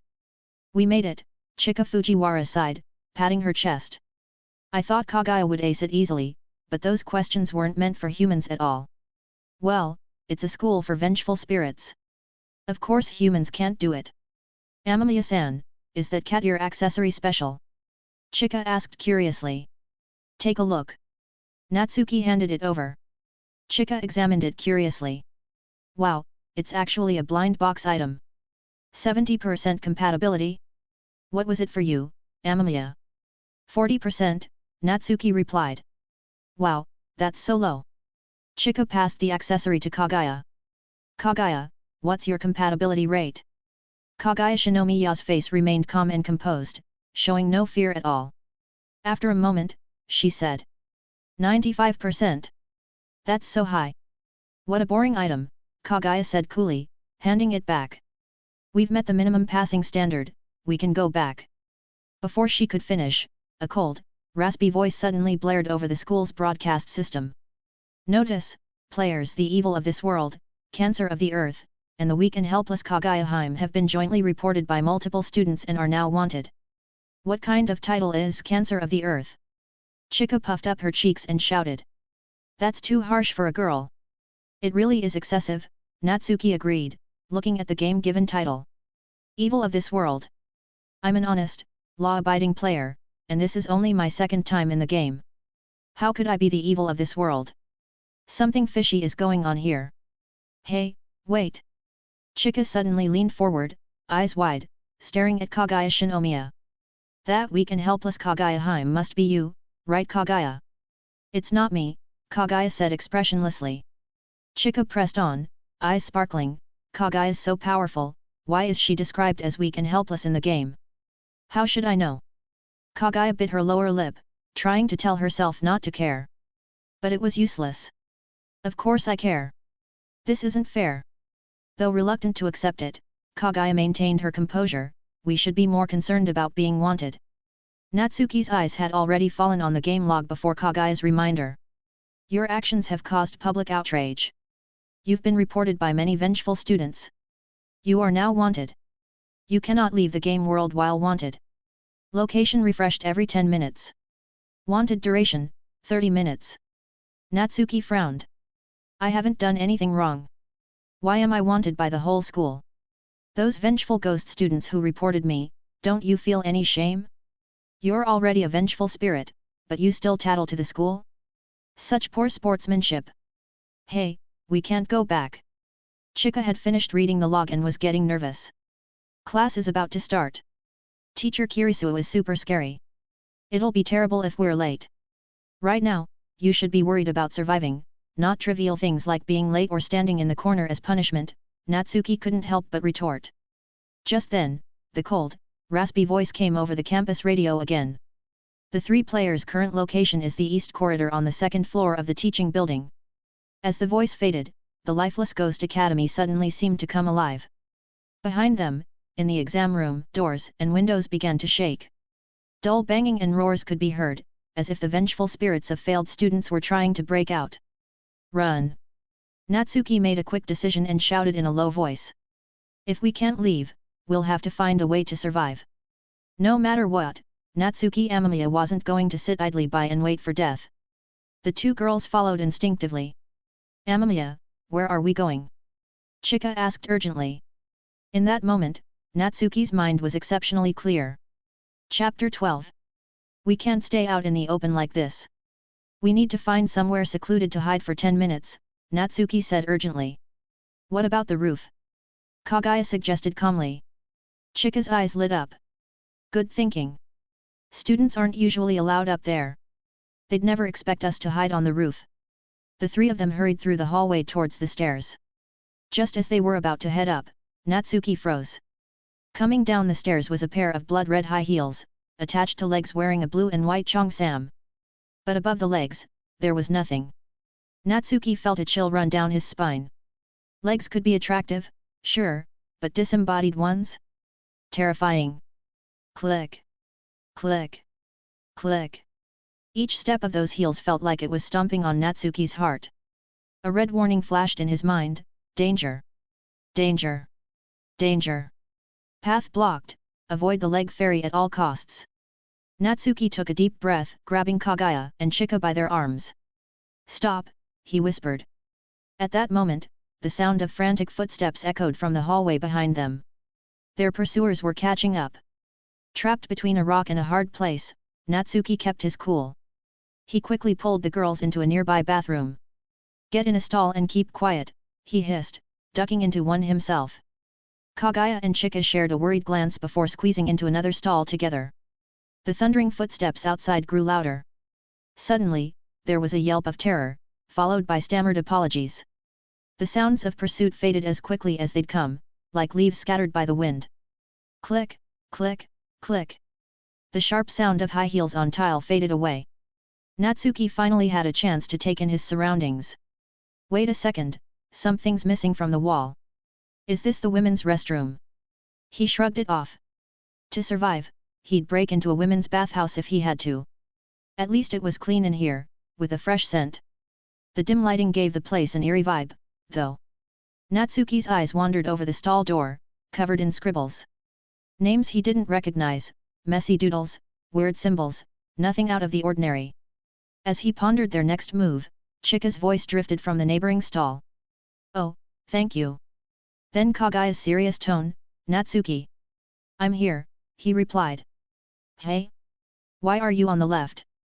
Chika asked, confused. Natsuki raised an eyebrow. I'm in the left stall. What's going on? Someone just passed 2 candies under the door from the right stall, Kagaya explained. One red, one blue. Natsuki's mouth twitched. Chika, you didn't eat them, did you? Of course not. Chika protested. This is a bathroom, for crying out loud. Natsuki bit back a comment about bathroom snackers. Then why'd you say thanks? I took them, Chika admitted sheepishly. I thought you were giving us candy, so I grabbed them without thinking. Even a kid knows not to take candy from strangers, Natsuki thought. Especially in a bathroom, of all places. Come on out, let's talk, he said. Okay, Chika replied. A moment later, that's weird, the door won't open. Natsuki pushed his own door. It swung open easily. Mine's fine. Stepping out, he surveyed the bathroom. The girls were in the second to last stall.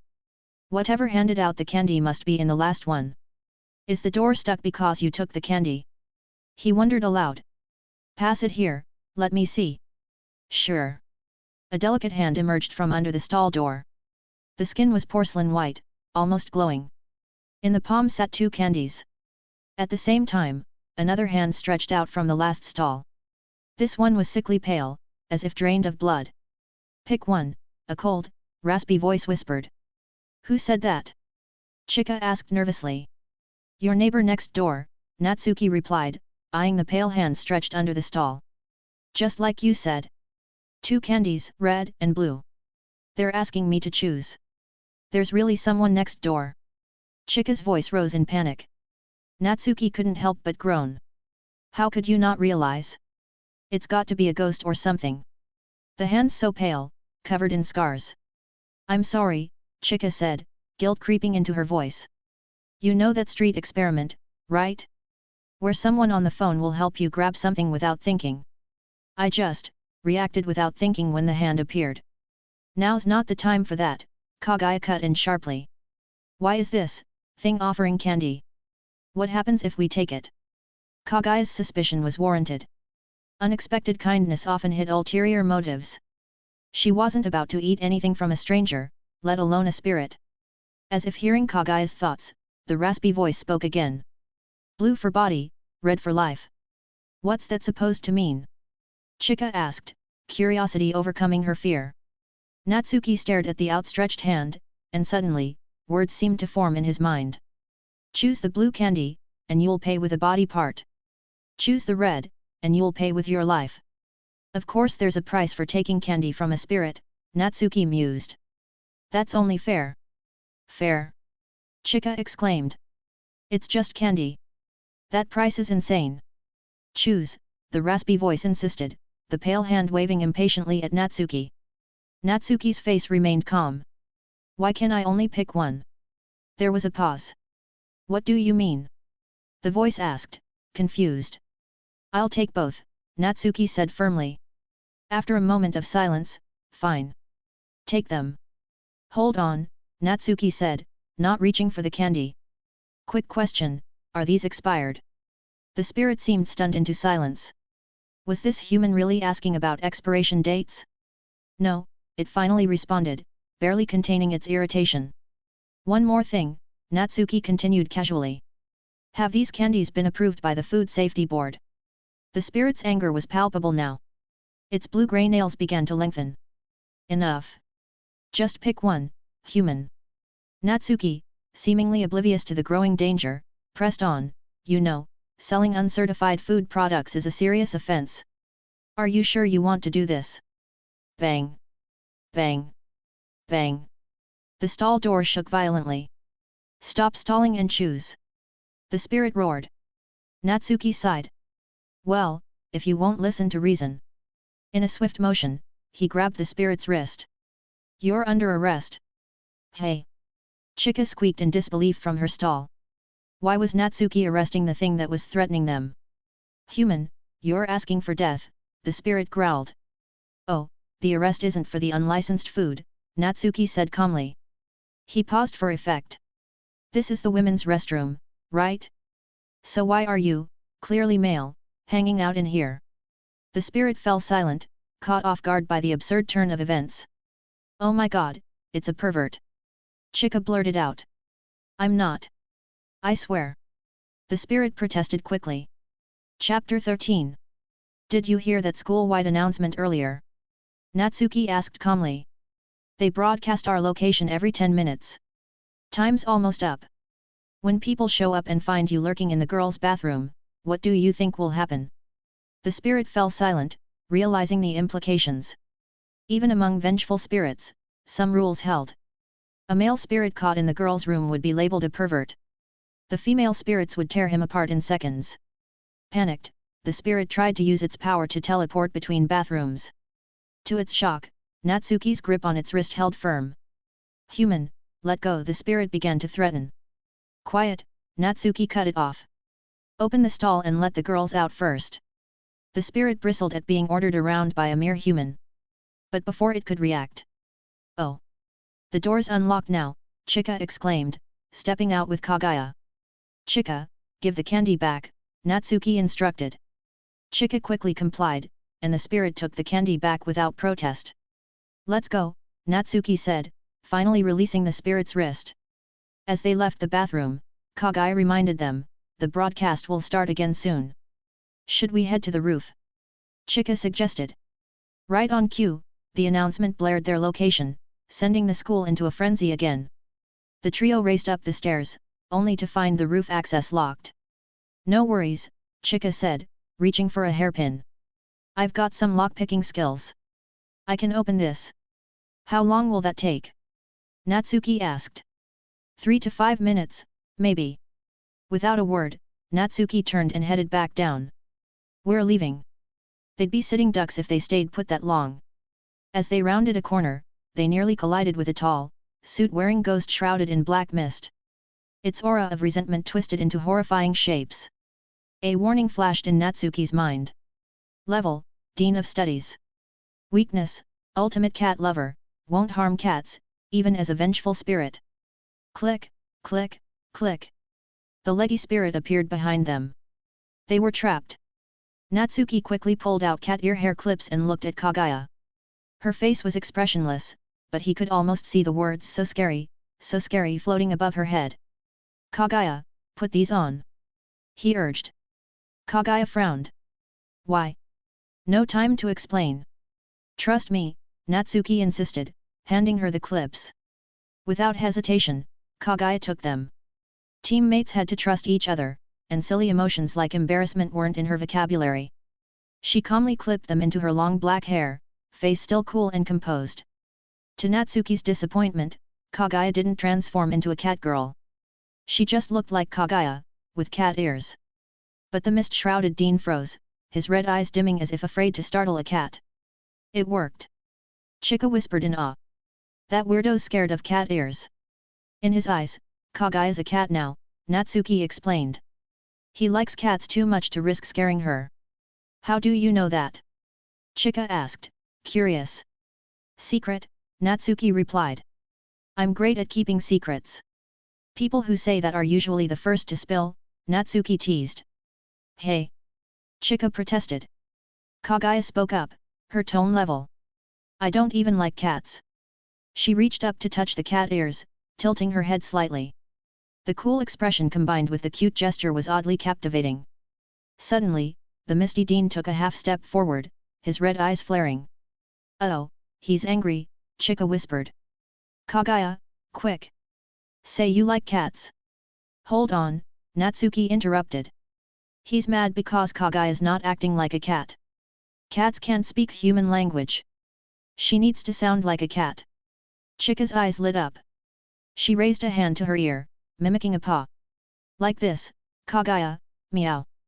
Kagaya, ever the quick study, copied the gesture perfectly. Head tilted, she uttered a cool meow. So cute. Chika squealed. Perfect score. Natsuki shook his head. I'd give it a 60. What? Why? The Ice Queen expression kind of ruins it, he explained. Kagaya lowered her hand, face blank. I refuse to change that. Her meow seemed to stun the dean. He stumbled back, eyes dimming again. Just then, thundering footsteps approached. A horde of vengeful students rounded the corner, ready to capture the trio. Dean! One yelped, spotting the figure behind Kagaya. The students panicked like mice before a cat. The leader skidded to a halt so fast he tumbled, scrambling to turn tail. No running in the halls, the dean's hoarse voice rumbled. He strode past the trio towards the fleeing students. In seconds, the corridor was deserted and silent. What now? Chika whispered. We follow him, Natsuki decided. With Kagaya here, we're untouchable. It wasn't unlike how ancient rulers used imperial authority to control nobles, he mused. Using Kagaya to manage spirits wasn't so different. Sometimes, you had to be the fox using the tiger's might. They hurried after the dean, who had caught an unlucky spirit. The poor thing trembled, head in hands. The dean grabbed the spirit's head, lifting it up. With a sickening crunch, he crushed the unfortunate student into wisps of black smoke that quickly vanished. Natsuki shuddered. Thank goodness this wasn't real life. Any teacher dishing out that kind of punishment would be behind bars in no time. The dean turned to look at Kagaya, his red eyes dimming once more. He neither approached nor retreated, just stood there silently. The other spirit students who'd been watching from the shadows quickly ducked out of sight, not daring to come closer. Kagaya's perfect as our mascot, Chika said, relieved. We just need to wait out the game now, right? Since we've got time, why not try another scenario? Natsuki suggested.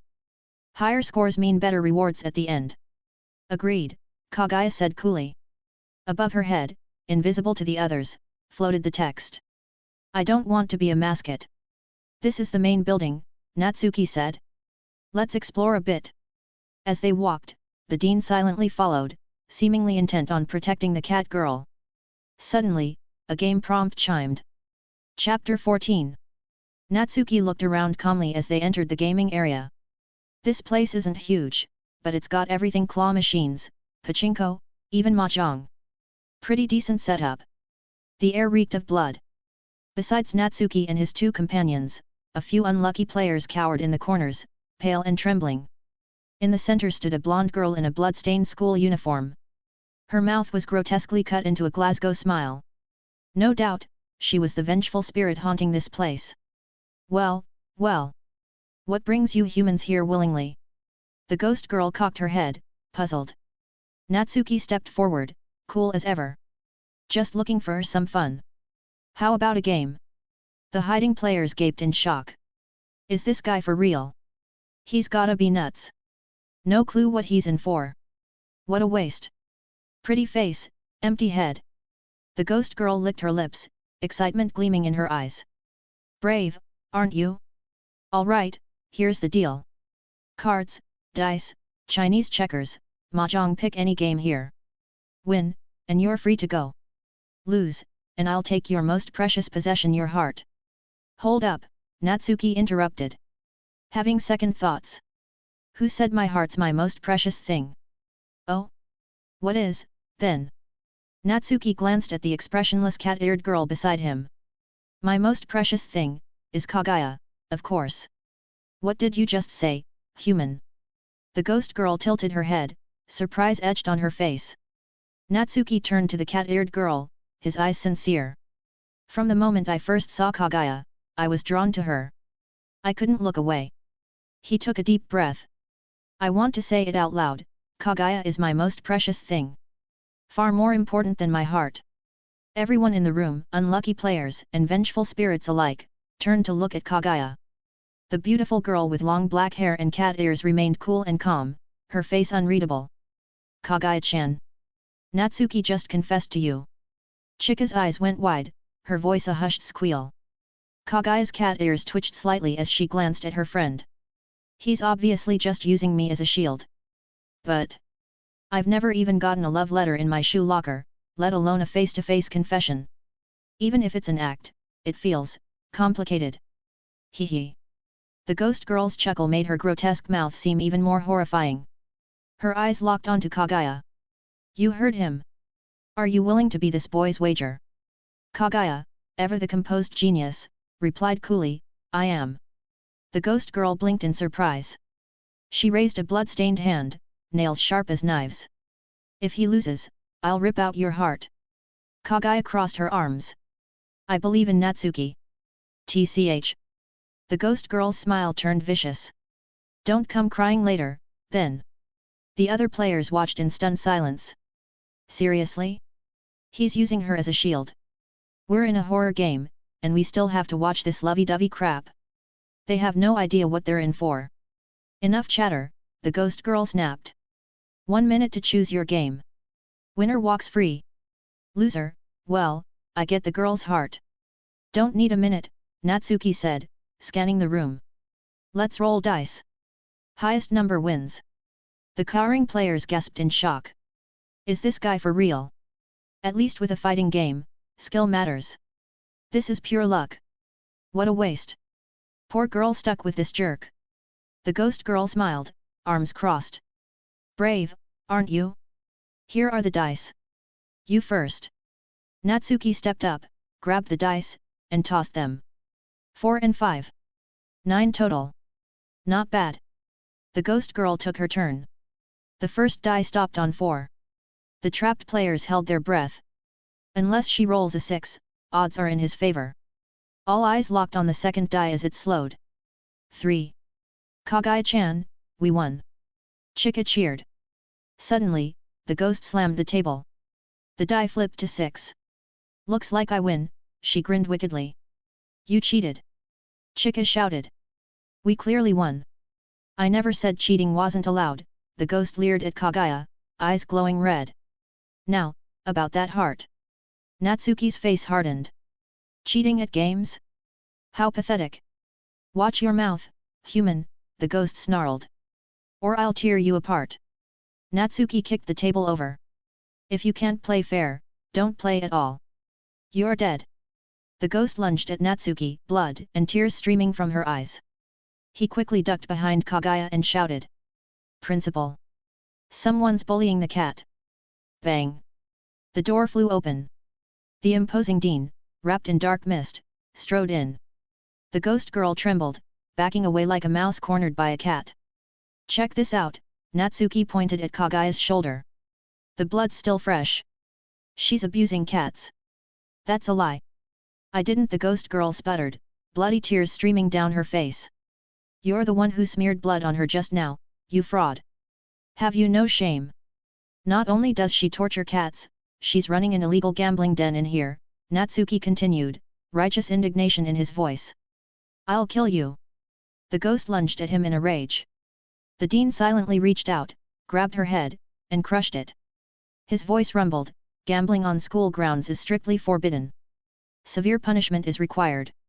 Suddenly, all the players heard a notification in their minds. Critical data lost.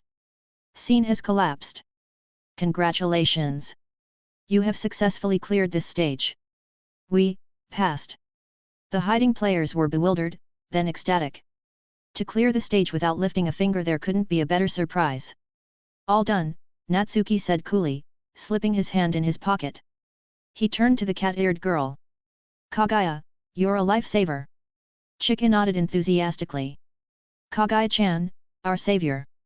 Chapter 15. Natsuki grinned. Kagaya, please let me keep clinging to you for dear life. Chika chimed in, yet, we're totally riding your coattails. Kagaya crossed her arms, exasperated. Both of you, zip it. From the art room to the pool to the infirmary, cat-eared Kagaya became unstoppable. Their reputation spread through Ghost Academy like wildfire. When the school posted wanted notices, vengeful spirits scattered instead of attacking. She's coming. With the dean. Watching a ghost cower in the infirmary, Chika mumbled, it feels like we're bullying them. More like we're the fox using the tiger's might, Natsuki corrected. But honestly, how does it feel? Chika's eyes lit up. Kagaya-chan, our eternal goddess. Natsuki nodded. Kagaya, divine savior. Shut it, you two, Kagaya glared, arms crossed. The dean's eyes flashed red. Without prompting, Kagaya knew what to do. Meow. The dean calmed, satisfied. Suddenly, a game notice popped up for all players. Attention all players. Players the evil of this world, cancer of the earth, and cat girl Kagaya have cleared all stages, achieving the game's best record. Multiple scenes are now broken, key characters are missing, and numerous vengeful students require counseling. Analyzing data. Ghost Academy will close. Reopening TBD. All players will exit in 10 seconds. Prepare for departure. 10, 9, 8, 7. Other players who had been struggling to survive were stunned. What the hell? I barely cleared the first stage, and someone beat the whole game. 7 stages total? Did these vengeful spirits just roll over for them? Just look at their names. They're big shots. No, they're the big 3. One Piece has 3 admirals, so 3 top players in a ghost game makes sense, right? That cat girl player seemed off somehow. As the chatter continued, the countdown ended. Natsuki's vision blurred for a moment. Suddenly, they were back on their sunny campus. A gentle breeze carried cherry blossoms through the air. Girls in short skirts walked by, laughing brightly, a far cry from the gloomy Ghost Academy. Chika rubbed her temples, shaking her head. Kagaya-chan, good morning, I just had the weirdest dream. The 3 of us were exploring a school full of ghosts.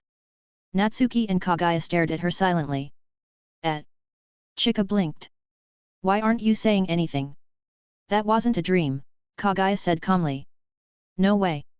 Our clothes are clean. We obviously haven't been anywhere. Are you two pranking me?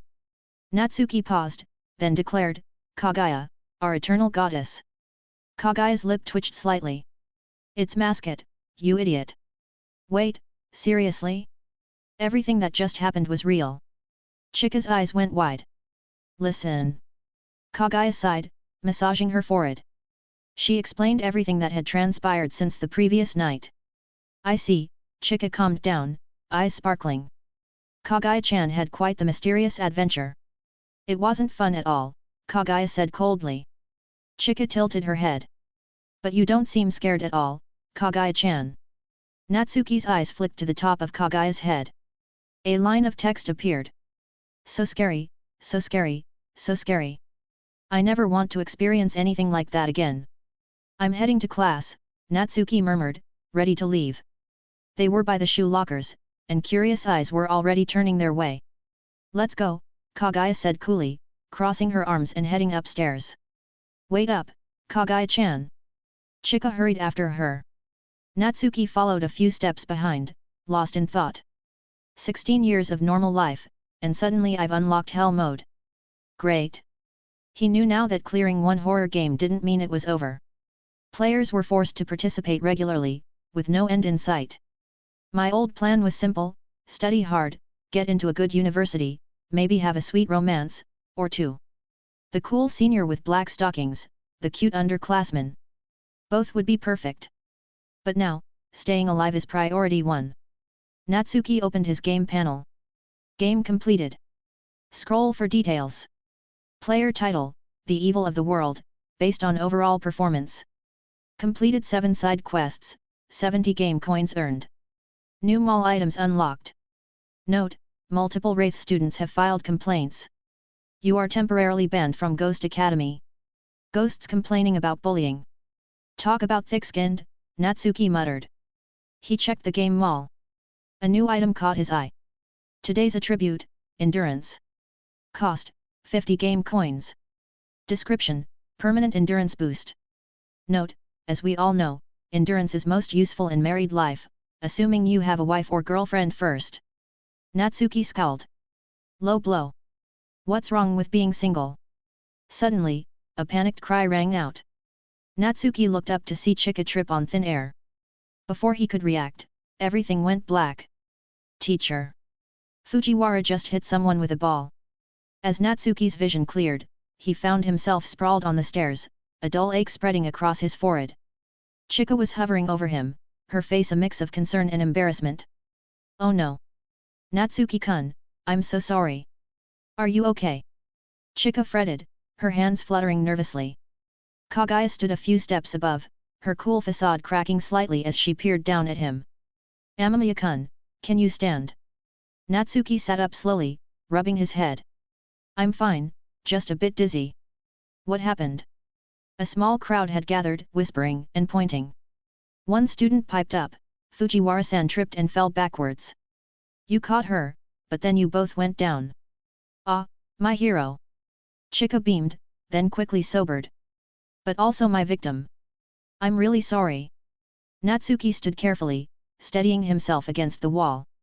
As he did, he noticed a new notification blinking in the corner of his vision. Unexpected event triggered, damsel in distress. Reward, +5 charm, +10 game coins. Note, chivalry isn't dead, but it might give you a concussion. He couldn't help but chuckle, despite the throbbing in his head. Don't worry about it, Fujiwara-san. Accidents happen. As they made their way to the nurse's office, Natsuki couldn't shake the feeling that this was just the beginning of a very strange school year. Chapter 16. GG Ghost. Chika stuttered, clutching Natsuki's sleeve. Her earlier basketball foul completely forgotten. Weren't you unfazed by all those vengeful spirits earlier? Why freak out now? Natsuki thought, rubbing his nose. Then he looked up and his eye twitched. Sprawled across the corridor roof was a monstrous spirit. It was like a giant snake with a woman's head, its black hair cascading down, nearly blanketing the entire hallway.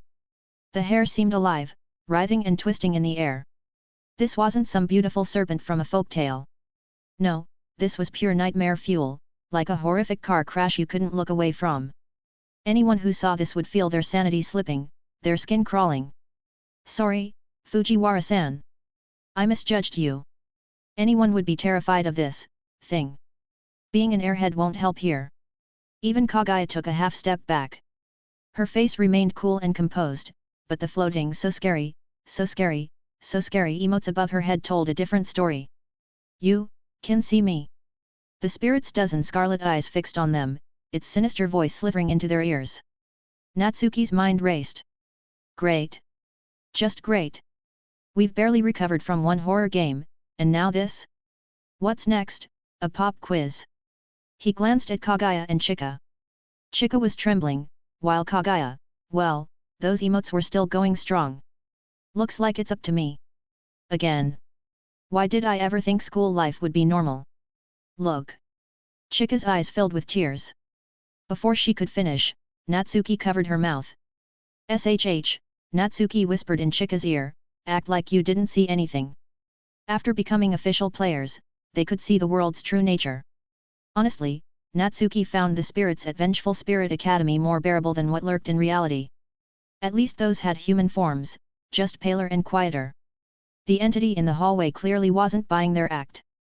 It coiled like a massive snake, eyes glowing red, black hair whipping through the air as it shrieked. Natsuki took a deep breath, stepped forward, and in his most casual voice said, "Yeah, we can see you. Nice, hair? You must spend a fortune on conditioner. You saw me. I'll devour you."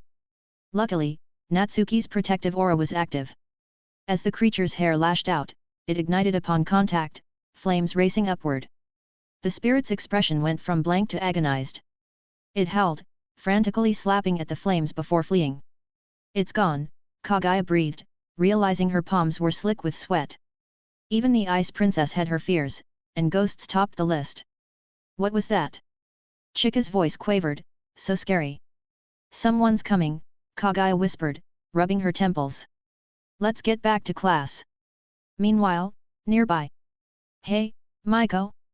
You okay? The orange-haired girl waved her hand in front of Maiko's face. Why'd you freeze up? Yuri glanced around the empty hallway. There's nothing here. You're wrong, Maiko thought. There was something terrifying just now. I'm fine, Maiko shook her head. Just remembered something important. Oh? What was it? When you called out. I forgot. Ah, sorry about that. As they climbed the stairs, Maiko's mind raced. That snake-like spirit had burst into flames near Natsuki, then fled in panic. What just happened? She remembered the incident at the convenience store that morning. Now it made sense, it must have been Natsuki's doing. A tired smile crept across Maiko's face.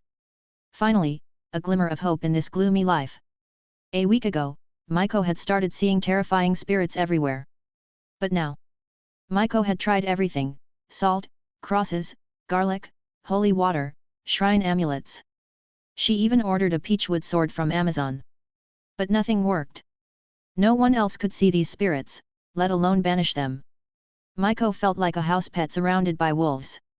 One slip up, and she'd be torn apart. Every day was filled with dread. But now, hey! Tonight, she'd make her move. Childhood friends don't just appear out of nowhere, right? In the classroom, Natsuki dropped his bag at his desk. It was early, only a few students around. Kagaya, Chika whispered, why is reality scarier than the game? Kagaya twirled a strand of hair, her voice cool as she recounted recent events. My gut says if those spirits know we can see them, something awful will happen. Chika felt like crying. So much regret, but no way to undo it. That barrier that drove off the spirit? Got it from a loot box, Natsuki explained. Chika's eyes lit up. You can open those. Nah, just lucky. Check the game store yourself. Oh, I see it, Chika muttered, staring at thin air. There's a permanent upgrade for 50 coins. Natsuki peered over curiously, seeing nothing. Figures he couldn't view other players' menus. It's called 1 centimeter miracle. Any body part can grow 1 centimeter. Chika's eyes widened. Wait, what's the point of being 1 centimeter taller? Natsuki fell into deep thought, his mind racing with possibilities. Let's open a loot box.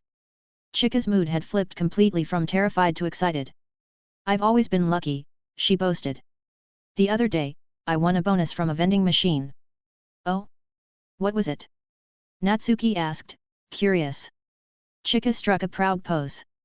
Another drink, of course. Natsuki bit back a laugh. Some bonus. You can only open one box daily, Kagaya reminded them coolly. Chika, if you want to try, now's your chance. In this game, daily items often outweighed permanent upgrades. Like those cat ears that helped dominate the academy. Here goes nothing. Chika's eyes sparkled as she summoned a plain box. Skipping any ritual, she just patted her chest twice and opened it. A faint light flashed, leaving behind a pack of tissues. Name: Qingfeng brand tissues. Attributes: ordinary tissues.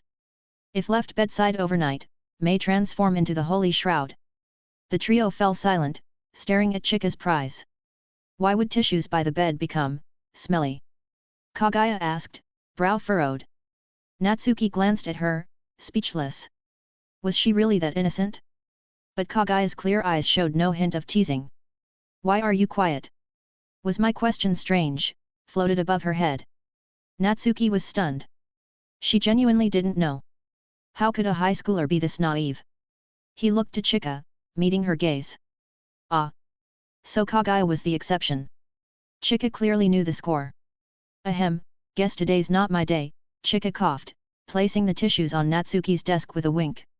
Here, Natsuki. You can have these. No thanks, Natsuki crossed his arms firmly. You keep them.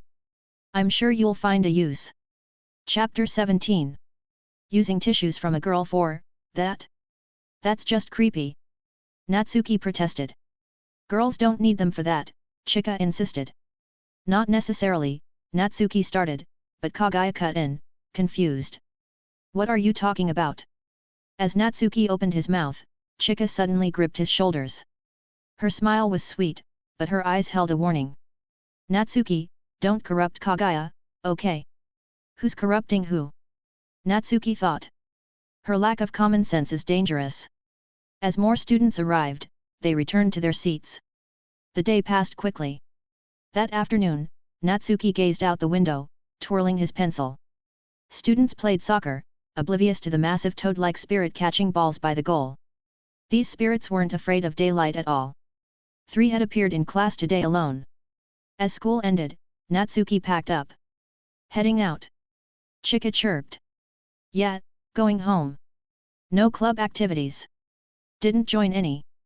Chika leaned in, eyes sparkling. That's no good. You'll regret not joining a club in high school. Sorry, I don't do regrets, Natsuki replied dryly. Meanwhile, Kagaya calmly left, but froze at the gate. A horrifying female spirit, covered in ghostly infants, blocked her path. You, see me. The spirit rasped. The infant ghosts crawled excitedly towards Kagaya. Even the ice princess couldn't stay composed. She clutched her bag, biting her lip as tears welled up. So scary, so scary, so scary. Seeing Kagaya's distress, Natsuki strode over. His spirit-repelling aura activated, causing the ghosts to shriek and flee like snow in sunlight. Kagaya, you okay? Chika rushed to hug her friend's arm. I'm fine, Kagaya murmured, eyes still wet. Maybe dry those tears first, Natsuki suggested gently. I don't want to leave school, Chika pouted. If class kept going, we wouldn't have to split up. Natsuki rolled his eyes. You'd be the most hated person in school. Chika sighed. At least there are people around here. What about when I'm home alone at night? Wear an eye patch, Kagaya suggested. You'd still hear things, Chika countered. Earplugs, Natsuki offered. Chika snapped her fingers. Right. Hide under the covers like an ostrich. In comics, blankets are invincible. Nothing can get you there. Kagaya opened her mouth, then closed it, hesitating. What is it, Kagaya? Chika prodded. Well. Kagaya frowned. Last night, I found a ghost under my covers. Natsuki winced. Talk about bad luck on day 1. What? Chika's eyes went wide. Did you cry? Of course not, Kagaya said quickly, arms crossed. But you used to be so scared of horror movies. I've grown up, Kagaya insisted, biting her lip. Don't treat me like a kid. Oh really? Chika suddenly ducked behind Natsuki, tugging his sleeve. He played along, stepping back with her. Kagaya's eyes widened, her neck stiffening as she fought the urge to look behind her. Stay calm, Kagaya, Chika said softly. Don't turn around. Kagaya's long hair trembled as she inched towards them, holding her breath. Gotcha. Chika crowed, hands on hips. There's nothing there. You're still such a scaredy cat.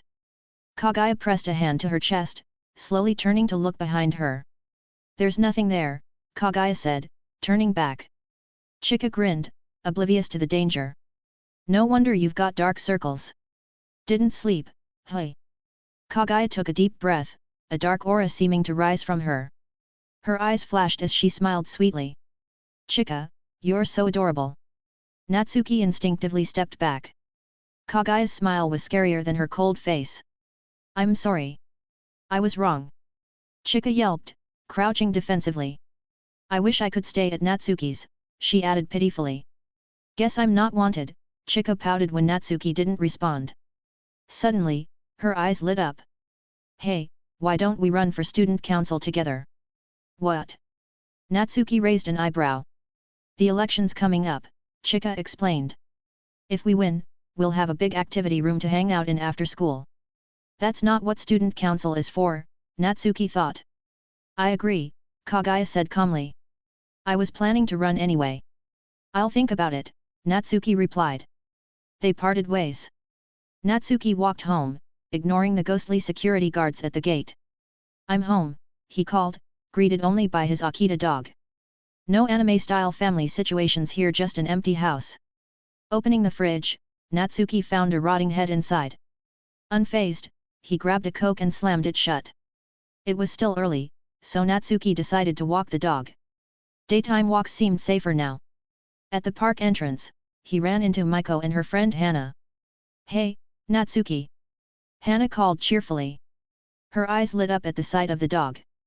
Ah, how cute! Is it yours? Yeah, he's mine, Natsuki nodded. Can I pet him? Hana asked eagerly. Sure. Thanks. Hana beamed, bending slightly to reach the dog. Natsuki couldn't help but notice her collarbone as she leaned forward. He quickly looked away, thinking of Newton's cradle to distract himself. Pervert, Maiko muttered, dark circles under her eyes. How is that perverted? Natsuki thought defensively. It's just physics. As Hana finished petting the dog, Maiko spoke up. I bought some strawberry daifuku. Want to share? We have a test Friday, she added tiredly. Mom will nag if I do badly. Hana's coming too. Natsuki hesitated. Isn't it weird for me to join your study session? It's fine. Hana chirped. Just bring Pipitaro. Natsuki blinked. What kind of name is that? Hana giggled at his confusion. That's what I named your dog. Like but daifuku. Natsuki sighed internally.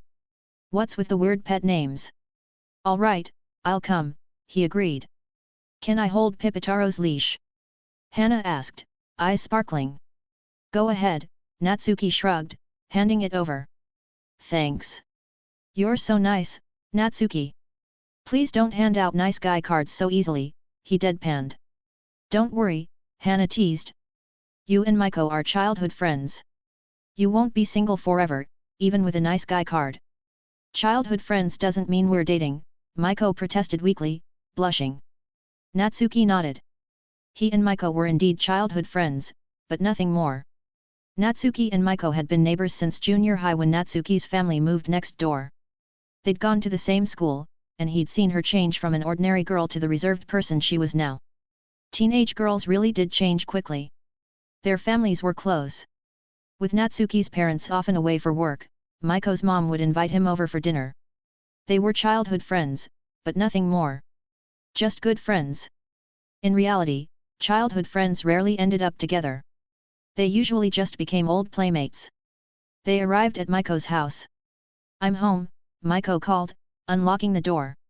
Pardon the intrusion, Hana chirped, leading the dog inside. As Natsuki entered, removing his shoes, he heard an odd voice. Welcome back. Startled, he looked up to see a man walking into the living room. Or rather, a transparent, faintly glowing ghost of a middle-aged man. Uncle. Natsuki recognized him instantly.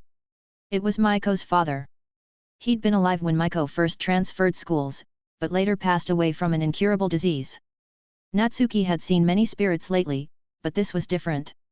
There was no malice or chaos about him, just a gentle warmth. It was curious.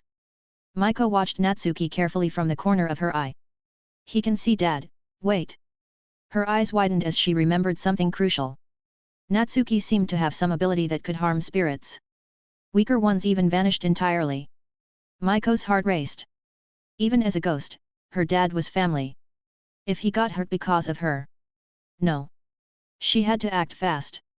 In a panic, Maiko threw herself into Natsuki's arms. Whoa! Hana's eyes went wide. Just friends, huh? Looks pretty cozy to me. Red-faced, Maiko whispered urgently in Natsuki's ear, Natsuki, please don't hurt my dad. The scent of apple shampoo, strawberry cake, and Maiko's perfume washed over him. I know, Natsuki murmured back. He could control his spirit-repelling aura. It was usually off by default anyway. Maiko sighed in relief, stepping back. I just lost my balance, she said casually to Hana. Yeah, right. There's nothing to slip on. Just, unsteady on my feet. Natsuki changed into slippers silently. Maiko's father's ghost approached, smiling. Maiko's finally growing up, he said warmly. Then to Natsuki, take good care of her. You can marry after high school. Isn't that a bit rushed? Natsuki thought. You're a ghost, don't worry so much. Maiko's ears turned pink, but she kept her cool. Come on, let's go to my room. Upstairs, Hana looked around. Wow, Maiko's room is so normal. Sorry it's not exciting, Maiko replied dryly, setting up a folding table. I thought you'd have a huge teddy bear or something. Those are expensive and hard to clean, Maiko said, unpacking daifuku. I don't like them. No posters of pretty girls? Just a world map. Only boys have those posters, Maiko sighed. Let's study. As they sat, Hana pet the dog and looked curiously at Natsuki. So, Natsuki, do you have pretty girl posters in your room? Chapter 18. If you're curious, you can always come to my room to play, Natsuki said casually. That sounds nice, but... Hana covered her chest with her hands. Mom always said we shouldn't go to a boy's room alone. It could be dangerous. Natsuki sighed, his tone gloomy. So in your eyes, I'm just some dangerous stranger. No, no. You're not a stranger, Natsuki. You're my friend. Hana waved her hands frantically. I'll come to your room later, okay? I refuse. Natsuki picked up his teacup and took a sip. Hey. There are embarrassing things in my room. It really is dangerous. You shouldn't come, Hana. A family has 2 kids, and one's a girl. What's the chance the other kid's a girl too? Hana sprawled on the table like a limp fish, weakly muttering. It's obviously 1/2. Why is the answer 1/3? I don't get it. I don't understand at all. Maiko, why do you think it's 1/3? I don't know, Maiko shook her head. I thought it was 1/2, maybe the answer's wrong. Nice. I admire your commitment to your own opinion. What do you do when you get a question wrong? The answer must be wrong. It's a basic probability problem, Natsuki said, looking at the workbook with exasperation. The answer really is 1/3. Hey, Natsuki, you know how to solve this. Hana perked up, sitting straight and scooting closer to him. Before a child is born, the odds of a boy or girl are indeed 50-50, Natsuki twirled his pencil. But the question's clear. We know one child is a girl. We're looking at the combinations of the 2 children, regardless of birth order. Stare. Hana's eyes went wide. Her eyes were big and clear blue, like the sky after rain. Why are you staring at me? Natsuki raised an eyebrow.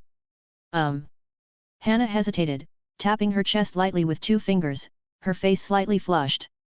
Natsuki, could you explain that again? I didn't quite get it. Natsuki looked at Maiko silently. Maiko said nonchalantly, I understand. Natsuki replied, then you explain it to Hana. I'm sorry, Maiko quickly apologized. I didn't understand either. If you don't get it, just say so honestly. Your approach to learning is always superficial, only half understanding things. No wonder you always end up in the middle of the class rankings. Natsuki had no choice but to explain the problem again. This time Hana finally understood. She scooted closer to Natsuki, clasped her hands together and said. Natsuki, please teach me math. Hey. I've always been bad at math. I often fail exams and disappoint my mom, Hana said pitifully. You're so good at it. Please help me study. I'll offer you a delicious sacrifice if you agree. A delicious offering? Natsuki's eyes involuntarily drifted downward. Just for tutoring, she's willing to sacrifice her body? Stare. Maiko, wipe your drool, you perv. I see. Natsuki quickly looked away and said seriously, no problem, if you have time. Thank you so much. In the blink of an eye, it was 5 p.m. Natsuki sighed. The saying big breasts, no brains seemed to hold some truth today.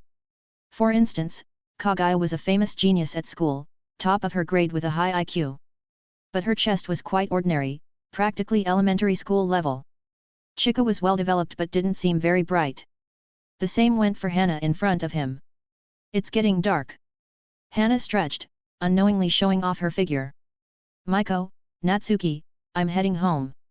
Natsuki stood up. I'm leaving too. I'll walk you out.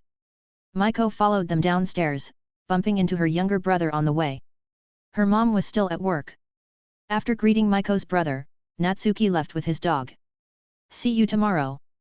Hana waved goodbye, grabbed her school bag straps, and walked briskly towards the tram stop. The sunset painted the street red, elongating the girl's silhouette beautifully. If only there weren't evil spirits lurking about. The air grew quiet. After a brief silence, Maiko looked up at Natsuki and whispered. When did you start seeing those things? Last night, while walking my dog. Natsuki openly recounted his strange experiences. An escape game. Maiko was surprised. She covered her eyes, distressed. I haven't encountered the game you mentioned.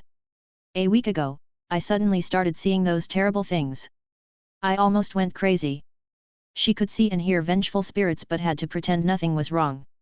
She couldn't run, scream, or do anything to expose herself. Every day was torment for Maiko. But now it's different. There's hope again.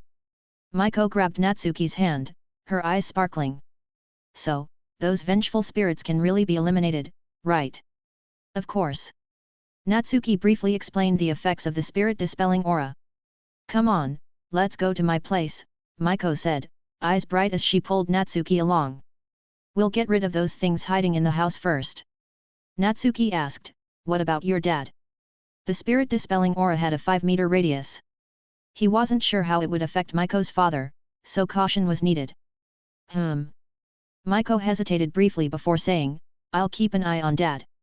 You do the exorcism and we'll stay in touch by phone. All right.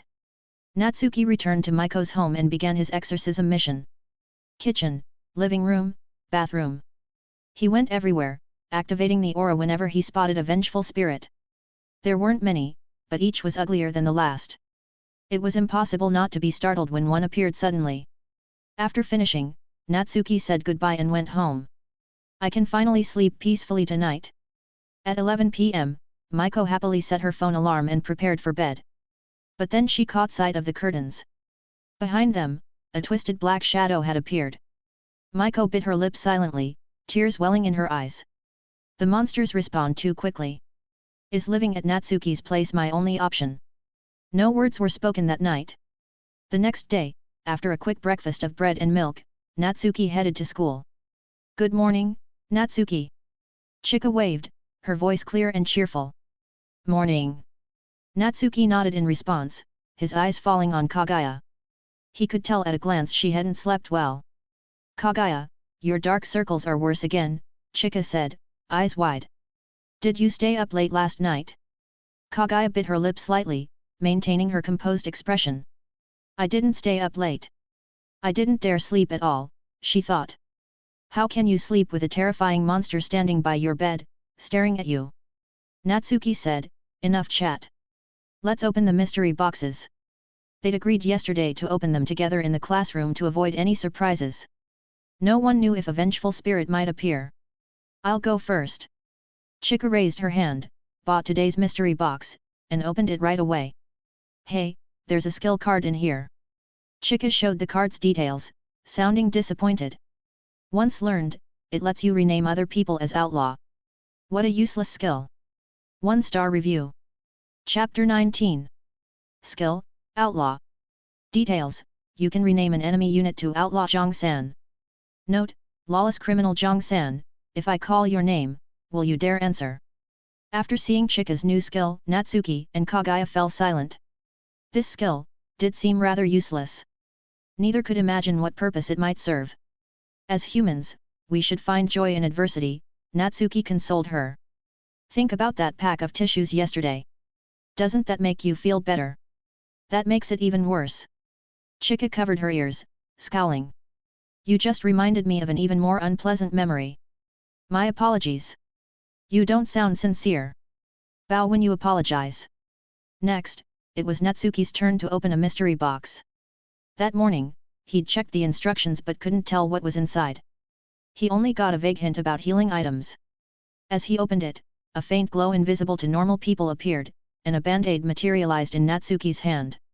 The item's attributes soon appeared before the three of them. Item, Special Band-Aid. Manufacturer, Classified. Usage, stick wherever it hurts to stop bleeding, relieve pain, and speed up healing. Note, this product is exclusively endorsed by Ms. Shinobu Ashino. Please be sure to purchase it. Shinobu Ashino.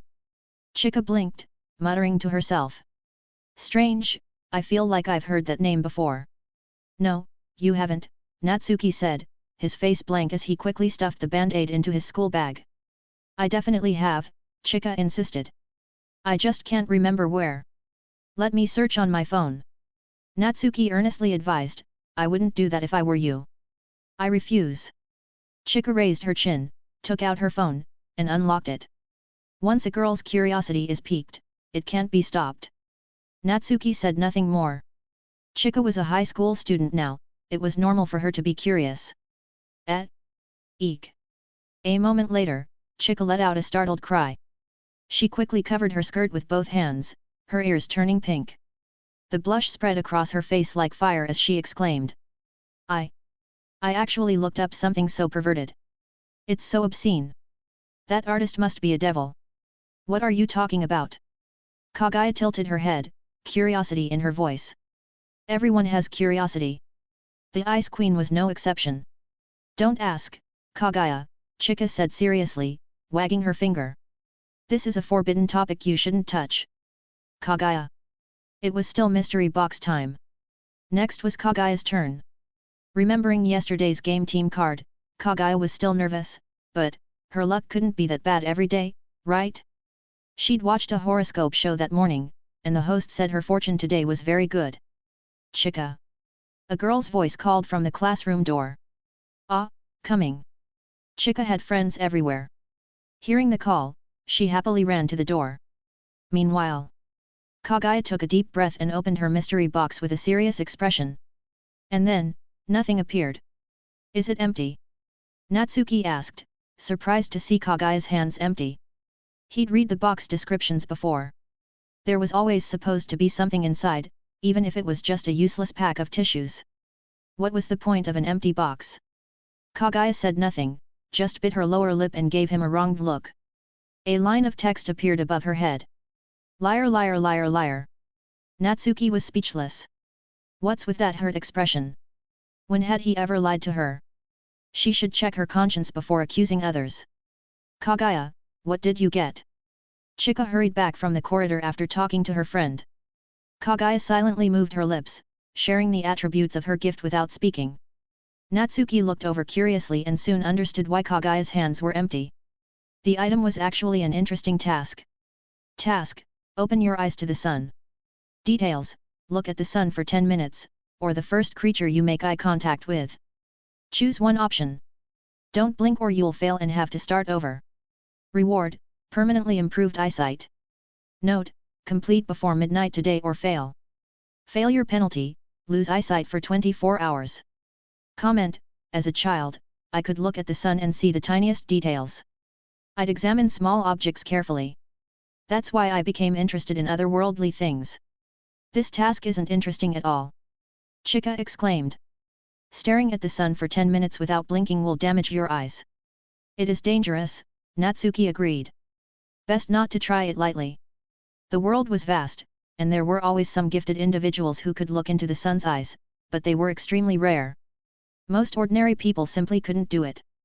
For normal people, looking directly at the sun had only one result: sunlight would penetrate the eyes and damage the retinal tissue, causing stinging pain, tears, and in severe cases, even blindness. You definitely can't look at the sun, it'll damage your eyes. But luckily there's a second option, Chika said, giving a thumbs up. I can look into Kagaya's eyes. Kagaya bit her lip. You can't. Hey? Why not? When I opened the box, the task started automatically. Chika blinked, her eyes quickly moving to Natsuki. The first person Kagaya made eye contact with was Natsuki. Kagaya nodded glumly. Natsuki raised his hand. Should I apologize? It's not Natsuki's fault, Chika shook her head, then comforted Kagaya. Don't worry. We should find joy in adversity. Think about those wandering ghosts. It'd be awful if you made eye contact with one of them first. Natsuki thought, why does that sound so familiar? You're really applying what you've learned. Kagaya had no intention of experiencing blindness, so the task had to be completed. We can't stay in the classroom. Other students will be coming soon, Chika said, pondering for a moment before snapping her fingers. Got it. Let's go to the board game club room. At the board game club room, Chika unlocked the door. No one's here, come in. As they entered, Natsuki noticed a round table with tea sets and a sofa. Game posters on the walls were the only indication it was a club room. The games are in the lockers, Chika explained. Want to play? A friend just bought a super fun new game yesterday. Let's finish the task first, Natsuki said dryly. Okay, we'll play another time, Chika said, setting a timer on her phone. Let's start. Natsuki sat across from Kagaya, their eyes meeting over the table. A moment later, Kagaya pressed her brow and looked away. No. It's been less than a minute. Are your eyes already sore? Chika complained. My eyes don't hurt, Kagaya said, annoyed. The task progress isn't activating. Natsuki mused, seems the conditions haven't been met. Chika thought for a moment. Could you two be too far apart? Kagaya looked up questioningly. Kagaya, did you ever play the staring contest game as a kid? Chika asked. No. What? You've never played such a fun game? It's a precious childhood memory. Chika sounded disappointed. Natsuki was at a loss for words. Chapter 20. What's so fun about this boring game anyway? Chika put her hands on her hips, chin raised proudly. I used to play this with my friends as a kid. Won almost every time. Back then, we'd sit at tables right in front of each other. Super close, made it feel like a real showdown. You two, try it again on the sofa. Alright, let's try again, Kagaya nodded slightly, standing up and moving to a double sofa. Natsuki left the round table and sat next to Kagaya without hesitation. People often talked about Kagaya as if she were some ice princess. Cold, unapproachable, with this frozen aura that gave anyone frostbite if they got too close. But Natsuki saw things differently. Ever since he started noticing those weird prompts, he realized Kagaya was only cold on the surface. They locked eyes. Kagaya's expression remained cool and composed, like some celestial maiden perched in a frosty sky. Her face gave nothing away, but inside, she was a bit surprised. This is strange. Why isn't he looking away? Kagaya thought about the other boys at school. They could barely speak to her, let alone make eye contact. So why wasn't this guy in front of her scared? The other day he was asking if he could accomplish something. The nerve of him. How's it going, Kagaya? Chika asked, sounding concerned. It really does make a difference, being closer, Kagaya replied, her voice pleasant despite its coolness. Her face remained expressionless, classic Ice Queen. The mission is active and in progress. That's great. An interesting mission indeed. Chika plopped down next to them, magically producing a box of chocolate bars. Want a snack? How am I supposed to eat like this? Natsuki couldn't help but ask. Chika held out a chocolate bar. I could feed you. I don't want anything, Kagaya firmly refused. Buzz. A phone suddenly vibrated. Oh, that's mine. Chika pulled out her phone. Teacher wants me in the office. She quickly stood up and waved goodbye. Gotta run to the office. You two keep working on your mission. As Chatty Chika left, the board game club fell silent. You could hear a pin drop. The only sound was their quiet breathing. A gentle breeze drifted in. White curtains fluttered softly beside them. Bright morning light streamed through the window, falling across Kagaya's face. Light and shadow split perfectly down the bridge of her nose. It was like she was standing between darkness and light, waiting for someone to reach out and save her or let her fall into the abyss. For the first time, Natsuki really looked at Kagaya. Those eyes, they were beautiful. Burgundy irises sparkled like red gems in the sunlight. Her eyelashes were long and slightly curled. Cute. Her skin was snow-white and delicate, as if soaked in milk. So pale it seemed almost transparent in the sunlight. Her nose was delicate, exquisite, lovely. And those pink, moist lips looked like cherry blossoms after the rain. No matter how you looked at her, Kagaya was an absolutely stunning girl. It's just that her personality was so cold, it could give you frostbite. Compared to her, Chika, who often showed her lazy side, was more endearing. What are you staring at?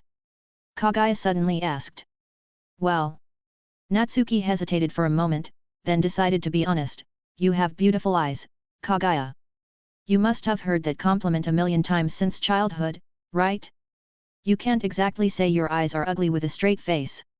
The next moment, Natsuki focused his gaze and was shocked to see a faint blush appear on Kagaya's face. The rosy tint against her snow-white skin was particularly striking in the sunlight. Wait, she's blushing? The Ice Queen Kagaya, who'd bleed before she cried, was actually blushing. This was huge. If the newspaper club got wind of this, it'd be front-page news tomorrow. Watching Kagaya's pretty face gradually turn red, her long eyelashes trembling, Natsuki suddenly had a thought. Are you about to sneeze again? I am not.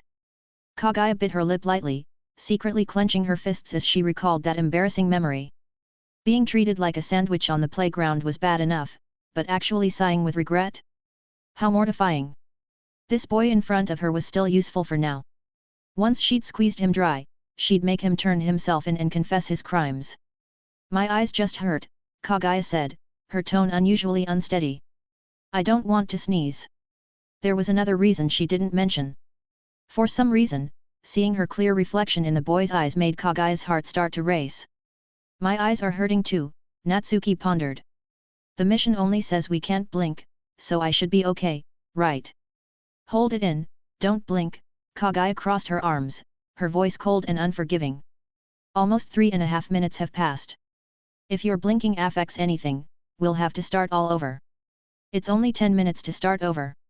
Either don't do it at all, or do it perfectly. If something can be done once, you should never fail. I had no idea you were such a perfectionist. The warm, sweet breath from the girl fell on his face, making it tingle slightly. Wait. Natsuki suddenly realized. When did he get so close to the Ice Queen? They were just a breath apart. Kagaya could hear his breathing. Seeing her clear reflection in Natsuki's eyes, Kagaya finally realized how dangerously close they'd gotten without her noticing. Too close, too close, too close. Is he going to suddenly make a move? It's very likely. Hayasaka said boys are beasts, and once their blood gets hot, they become super impulsive. Will I get pregnant if we kiss? Having grown up in a sheltered environment, Kagaya had very little knowledge of biology and still believed that kissing could lead to pregnancy. Thanks to her wild imagination, the black-haired girl's snow-white face quickly turned as red as a summer sunset, surprising Natsuki. So, Kagaya's blushing wasn't because she wanted to sneeze, but because she was shy?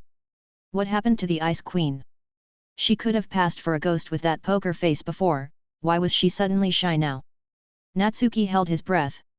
Not only did he resist the urge to get closer, he even quietly maintained his distance.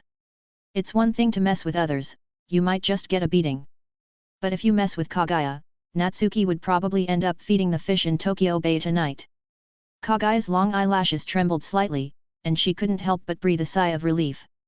The next moment. Bang! The door suddenly burst open. The great Chika has returned. The voice of the girl known as the Bane of Earth echoed throughout the room. Natsuki and Kagaya were startled, both feeling a subtle sense of guilt as their eyes met. A game prompt appeared in front of Kagaya. Game failed, progress has been reset, please restart the challenge. Kagaya, how's the mission going? Chika bounced over to them, her voice chipper. Kagaya closed her eyes, pressing her slender white fingers to her brow. She took a deep breath, biting her lower lip with her pearly teeth.